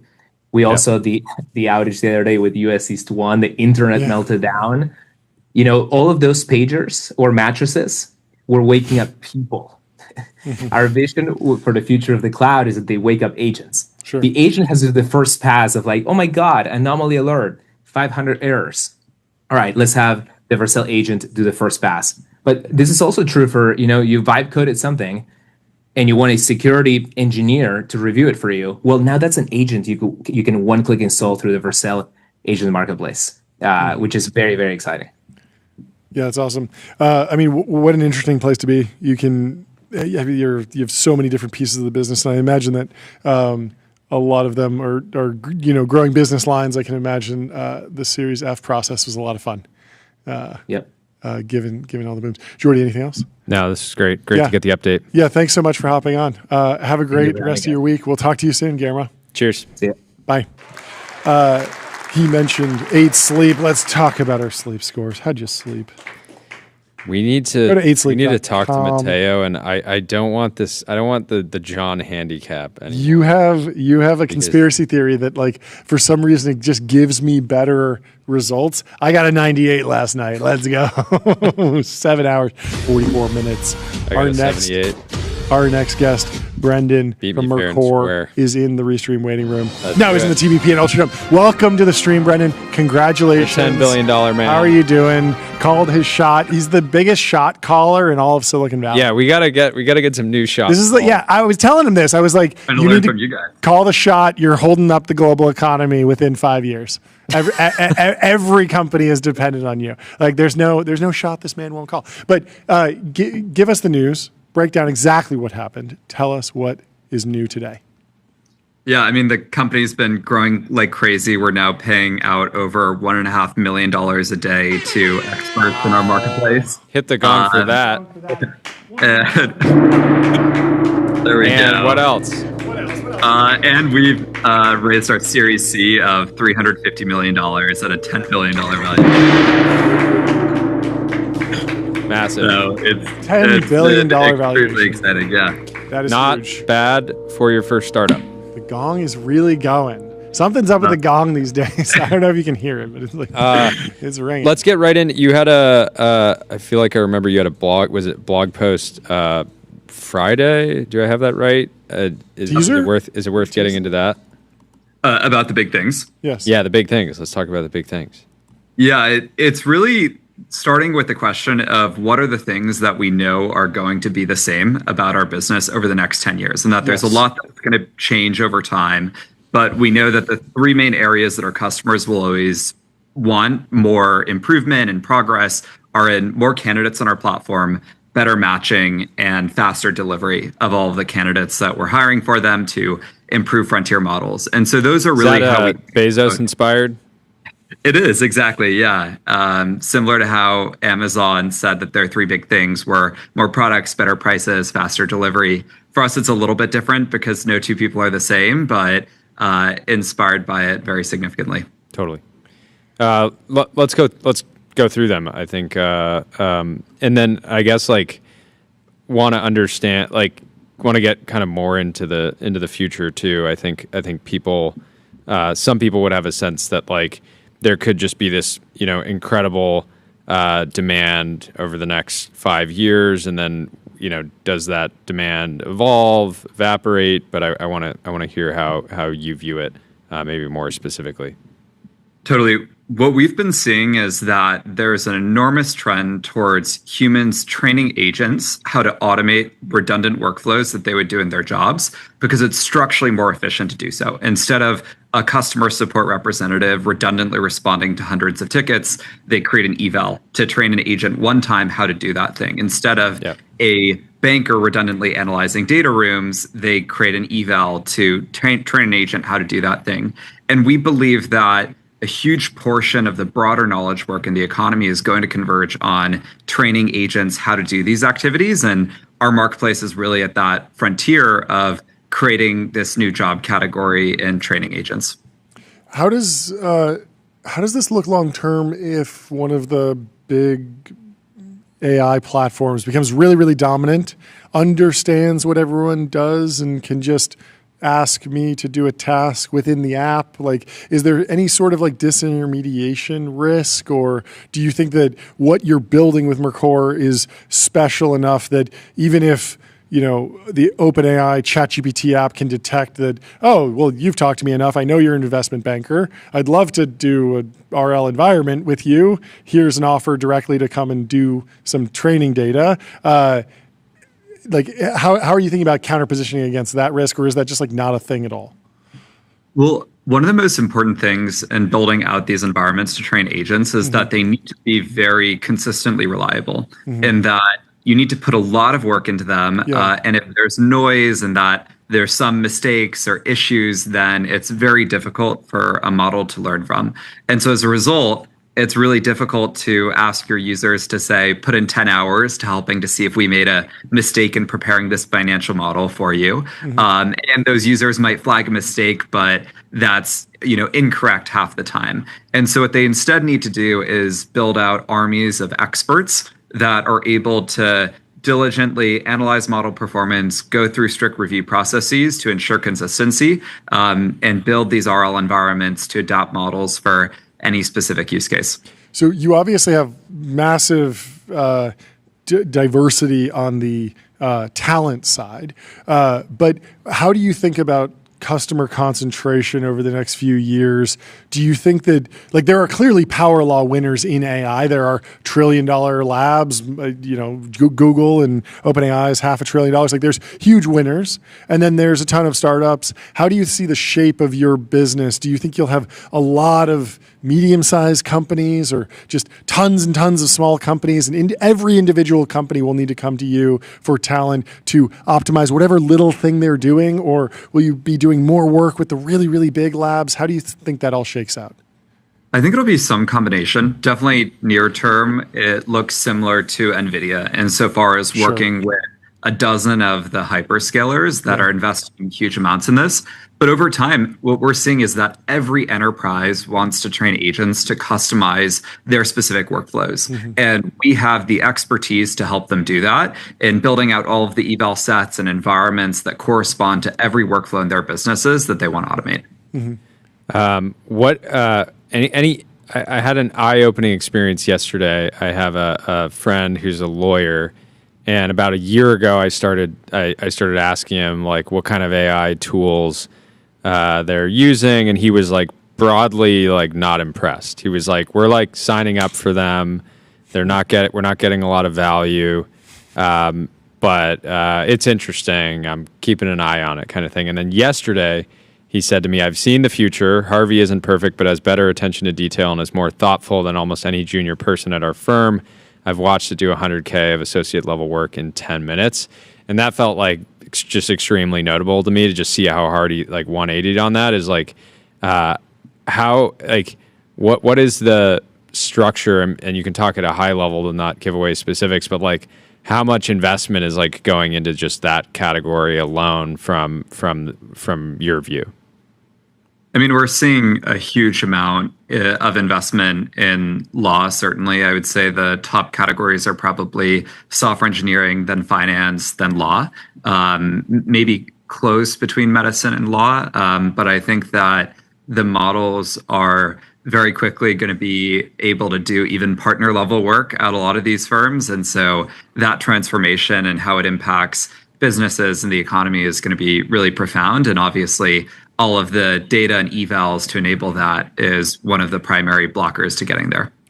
We have a shout out to one of your employees, Virat Talwar. So just wanted to say congratulations to him on being part of the team. The chat is just fan. Shouting him out. Oh, I see. Obviously, it's a big milestone. So we want to celebrate everyone on the team.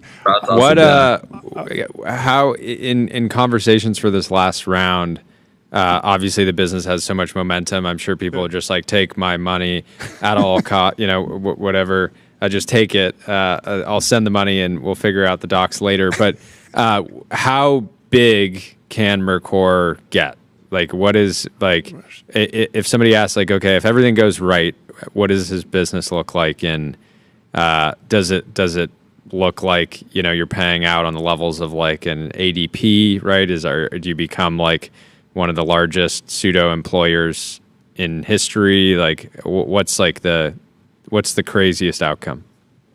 The way I think about it is that right now businesses are spending about $40 trillion a year on knowledge work, all for people doing these largely monotonous things that have similarities from task to task. But all of that is going to be transformed to training agents to automate workflows. Instead of doing it ourselves, we'll have agents do those things. And Mercor is building the infrastructure to enable humans to engage with models, to teach them, to fit into the AI economy. And I think there's an opportunity worth tens of trillions of dollars a year to help that transformation happen over the coming decade. And so we're only 1% of the way there, if that, and very exciting for everything to come. Are you a foodie? We have another question from the chat. Do you like fine cuisine? I am a foodie, yeah. You are a foodie. It's very fortunate coincidence, yeah. That's good nominative determinism. We're very happy to hear that. Last question, when IPO? We don't have a specific date in mind yet, potentially on the horizon, but we'll be sure to keep you guys updated. Let's go. Potentially. Let's do an air horn for potentially on the horizon. No, somebody's probably going to write an article on that, by the way, so I'm sorry. This is a new thing. I see it all the time. Every time they interview Palmer Luckey and Blonde Bloomberg, they ask him, like, when are you IPOing? And I'm like, that he would tell you if he had news there. Like, why are you even asking? But I guess it's just fun to ask. And then in a couple of years, years we can look back. Potentially on the horizon is much different than we have no plans, though. So. Yeah. I mean, you could have said absolutely not. I will never take this company public in my life. You didn't say that, so at least we got something. So thank you. There you go. Progress. Anyway, massive congratulations on all the progress. Really, really remarkable growth. I mean, what a fun time. What a fun business. And congratulations to everyone on the team. I mean, thanks for having me on. Absolute rocket ships. Cheers. Have a great rest of your day. Later. We'll talk to you soon. Let's get back to the timeline for a little bit. Let's get back to public.com, investing for those who take it seriously. They got multi-asset investing, industry-leading yields, and they're trusted by millions. Yes, let's go back to the timeline. A lot of people have been focused on this chart overlaying stock market performance over job openings and how it basically diverges at the introduction of ChatGPT. Basically, that's where people which is also the introduction of high rates. Yes. And I think we need to put Tyler on this. Is this a chart crime, Tyler? Do you think that there's some funny business going on? This is a pretty simple. I don't think that it's literally like the lines are wrong. But Mark at A16Z broke this down. He said this is particularly trippy chart crime. The break point was exactly when the COVID stimmy bubble popped and the Fed hiked interest rates to the moon. He says the great forgetting that COVID ever happened is wild. I can't tell if it's adaptive or suicidal or both. But yeah, I think everyone wants to memory hole this one. And so what is exactly on this chart? I don't even have it pulled up. It's number of jobs versus financial performance or something like that. So Gavin Baker here says, really interesting chart from Derek Thompson surfaced it, former guest on the show. Stock market and job openings were highly correlated for decades. No longer. Stock market is up 75% and job openings are down 33%. Would think at least partially due to AI. Chamath Polyhapatia chimes in and says, it could also be that the plurality of the stock market is now highly concentrated across 7 to 8 companies who, on a relative basis, just don't employ a lot of people. So the stock market goes up, won't pull up employment along with it. I still think what has been happening to date is CEOs are desperate for every possible AI narrative. And if they need to do layoffs because they got bloated during COVID, they will say that we're getting efficiency out of AI, and that's a much better reason than like we overhired. Remember, Microsoft has done a number of different layoffs this year. There's a layoff that got announced today. Well, we should get Derek Thompson back on the show. We should also get a couple other economists, maybe Tyler. Amazon is targeting as many as 30,000 corporate jobs beginning tomorrow. So probably not a fun day over at Amazon HQ. Some more positive news. Timothy Mellon, a banking heir, is said to be the anonymous donor, not so anonymous now, I guess, according to the Times, who gave $130 million to the U.S. government to help pay troops during the shutdown. This guy doesn't, according to Will Manitis, worth $14 billion, personally guaranteed payroll for the armed services, and the only and most recent photo of him is from 1981.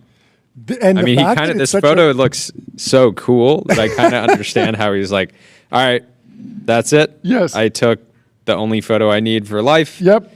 I won't do any photos because this looks, the suit, the tie, you see the photo, with the train in the background. Yeah. With the hair, the stare. He one-shotted photography.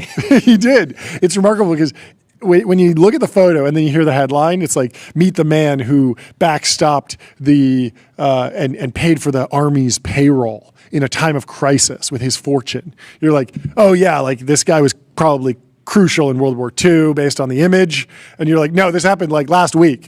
He's talking about the 2025 government shutdown. That is what they're talking about, every time I see this image, I think like, oh, this is Mike in the chat is asking 130 million is what percentage of monthly payroll? And that is, I have no idea.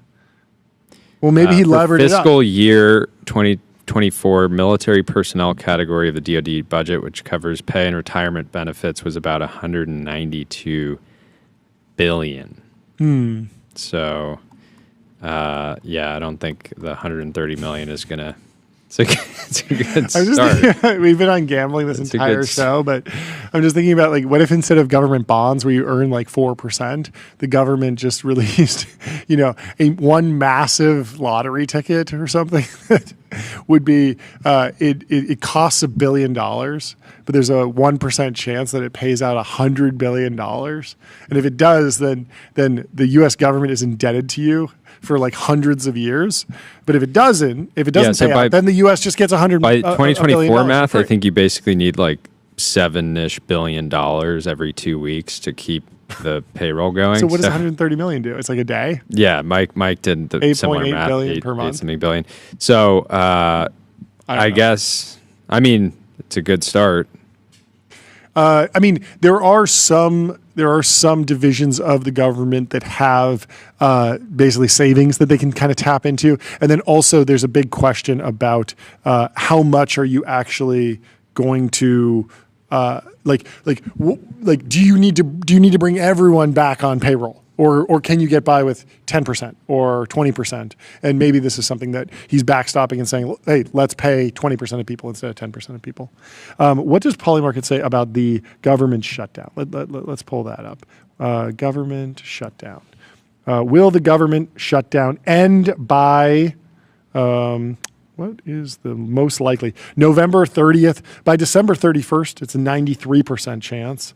November 15th is like the 50-50 mark, basically. So expect another 2 weeks, maybe another 3 weeks, according to Polymarket. So there's your Polymarket update. People are folks in the chat still talking about double speed. The lets you control thousands of social media accounts with AI, ensuring they look as human as possible.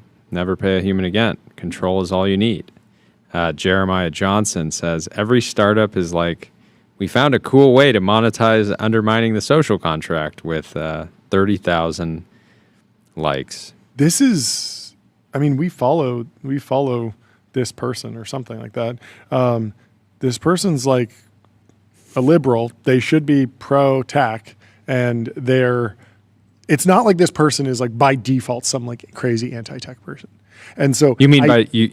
Jeremiah Johnston. Like Jeremiah Johnston is not like some like tear it all down anti-business, and he's making a good point getting 30,000 likes. And so I think this is a harbinger of like what the shape of the techlash will look like. Well, I think in this case, even tech was not excited about this one.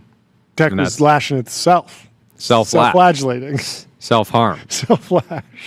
No, but tech is saying right. like, broadly, this doesn't seem like it needs to exist, and probably is a net negative, even if there's some legitimate use cases. It's insane. Anyway, you know what is a casino? Running an out-of-home campaign with AdQuick.com. Out-of-home advertising made easy and measurable. Say goodbye to the headaches of out-of-home advertising. Only AdQuick combines technology, out-of-home expertise, and data to enable efficient, seamless ad buying across the globe. Zoomer went viral again. This guy is just harvesting hatred from the entire world at this point. He said on a few days ago, at this point, I've lost all motivation to post on X. The new algorithm is so demoralizing. I have 30,000 followers and I'm getting 500 views in an hour. I'm done with this place. Well done, Elon Musk. And everyone and their mother was dunking on him and saying, you just got paid $10,000 a week ago to post a picture of Steve Jobs' daughter. You didn't take the photo. It's not like he's a photographer. And this post by Adius, Elon, I need my dopamine dollary dues. I posted another hot girl. Where's my engagement? Elon, I'm a content creator. So anyways, not a lot of support for Zoomer, but I guess I'm sure he'll be back. I doubt he. Okay, we need Tyler to give us a review of chadlabs.ai. Apparently, I didn't even see this, but there's a YC company that is a brain rot IDE, something like that. The idea no way this is real. You can.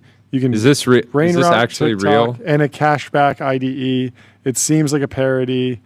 This is for sure somebody just making it. This seems like it's like a joke, but we need you to get to the bottom of what's actually going on.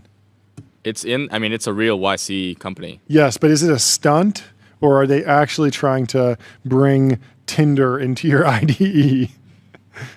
Which is like, I mean, I'm on the web. I'm on the everyone website. commenting, learn. I'm what on the ICE Y Combinator is. website, and Cloud Labs says it's the Brain Rot IDE. It's a fall 2025 batch. Oh, it's Clad Labs. I thought it was Chad. No, it's Cloud Labs. Founder of Chad IDE here, cladlabs.ai. So it's not Chad Labs, it's Clad Labs. Yeah, This I is mean, bizarre. I think this is just called Zoomer. This is just Zoomer marketing. They do call it the Chad IDE, the first Brain Rot IDE. They say, "Sup, Giga Chads." This is on the YC websites. "Sup, Giga Chads. We're Richard and Kevin, founders of Clad Labs. TLDR. As highly requested, we built the Chad IDE. Chad integrates your brain rot vices with your agentic coding workflow. Chad increases productivity and reduces friction of context switching." Yeah. So they're reducing. So Kevin is kind of saying like, I thought the problem and solution was pretty straightforward. Crying emoji. Not sure what people can't understand about that. So he's kind of like leaning into this. It feels like this might be rage bait. The product branding is an epic rage bait. But this More is on the publicity for YC you. website. They have a screenshot of the product where they have Tinder in one Yes, panel yes, and then yes, the IDE yes. in the other panel. And so this is the modern thesis. They're of, saying like, you can shoot rage bait steak your way craps. to. Yeah, so you can rage I'm bait your way surprised to that- actual usage. I'm surprised that YC is putting this gambling IDE on their website, I will say. But maybe they're just Well, not going to form an opinion. no, I think there is a open debate amongst a lot of people, like respectable venture capitalists around, can you launch with something that's rage baity and then pivot into something that's serious? Can you build a serious business with a rage baity go to market? And I know you're against this, but- I've been working on my next essay. Yes. Rage bait marketing is for losers. I like it.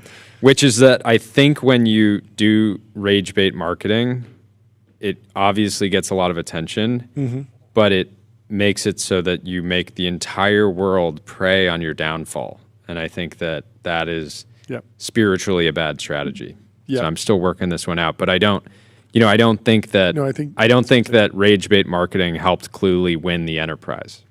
Right? Yep.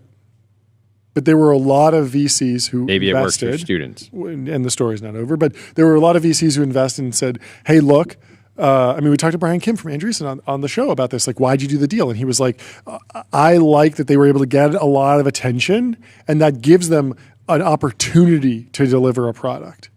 That gives them the opportunity to go build something. And he was like, look, like we don't know if they have necessarily, but at the very least, it's, and they were it's masters gotten of it. attention. They would do the pictures of like Tons just of spent $10,000 on this suit, and you could tell that it was off the rack or whatever. Yeah, So- tons of stuff. I just don't think it's a good strategy, and I think that's going to be proven correct. I think you're correct in the spiritually risky strategy, because how much better is it to just go and actually build a beautiful optimistic brand and pay for some billboard ads or even direct response ads. Beautiful thing. You don't even need advertising if your product is But let's say you advertising do. is an accelerant. Let's say you do need advertising because you've built a product, but no one knows about it, and you have two options. One, like the dark castle and the bright, the fork in the road meme. One of them is you rage bait everyone. You make your product annoying, and then everyone will have to check it out, and the product's actually good. Versus, yeah, you have to shell out some cash to run some ads, but you slowly compound and you slowly grow. And then after a decade, you have a product where everyone's like, wow, that came out of nowhere. Those guys have just been running great ads for years, Yeah, I just that think more. you're ultimately Chat IDE is competing with Cursor, Windsurf, GitHub Copilot. They're competing with serious companies, and what kind of like you're gonna attract what this is? unserious What this developers. is? This is the lack of the April Fool's Day joke. This company could potentially have just been. This should have been an Cursor's April Fool's April feature. Fool's joke or Windsurf's April Fool's joke, and it should have just been. Maybe I don't know exactly what it is. We got to dig in and understand what this is. But there's a whole world where the idea of a brain rotty IDE is something like Google does as a side project as a joke, right? Yep. Like they used to do stuff like that, and some of it, like didn't they have a whole feature that was just like talk to your dog or something? I don't know. There's so many. There used to be a rich culture of April Fool's jokes where you could effectively rage bait the world, but everyone was in on the joke. And now we're in this world of like you rage bait everyone. Rage bait is your whole brand strategy. It's your whole brand strategy. That's where. And it's really hard to pivot away from. I don't think anyone's done it successfully. Yeah. It's very, very hard. Well, on that note, we have to get on with the Vercel. telephone Get Vercel.com. with Vercel. Your Vercel concierge is available now to source you any watch on the planet. Seriously, any watch. And also wander. Find your happy place. Book a wander with inspiring views, hotel-grade amenities, dreamy beds, top-tier cleaning, and 24/7 concierge service. It's a vacation home, but better. Play the double kill sound effect for 2 sponsors. Thank you to everyone who supports the show. Thank you. We love you. To everyone in the chat. Thank you to everyone who's listened to the show. We will see you tomorrow live with Satya Nadella, the CEO of Microsoft. Cannot wait. Cannot wait. Have a great rest of your day. See you then. Goodbye. Cheers, folks.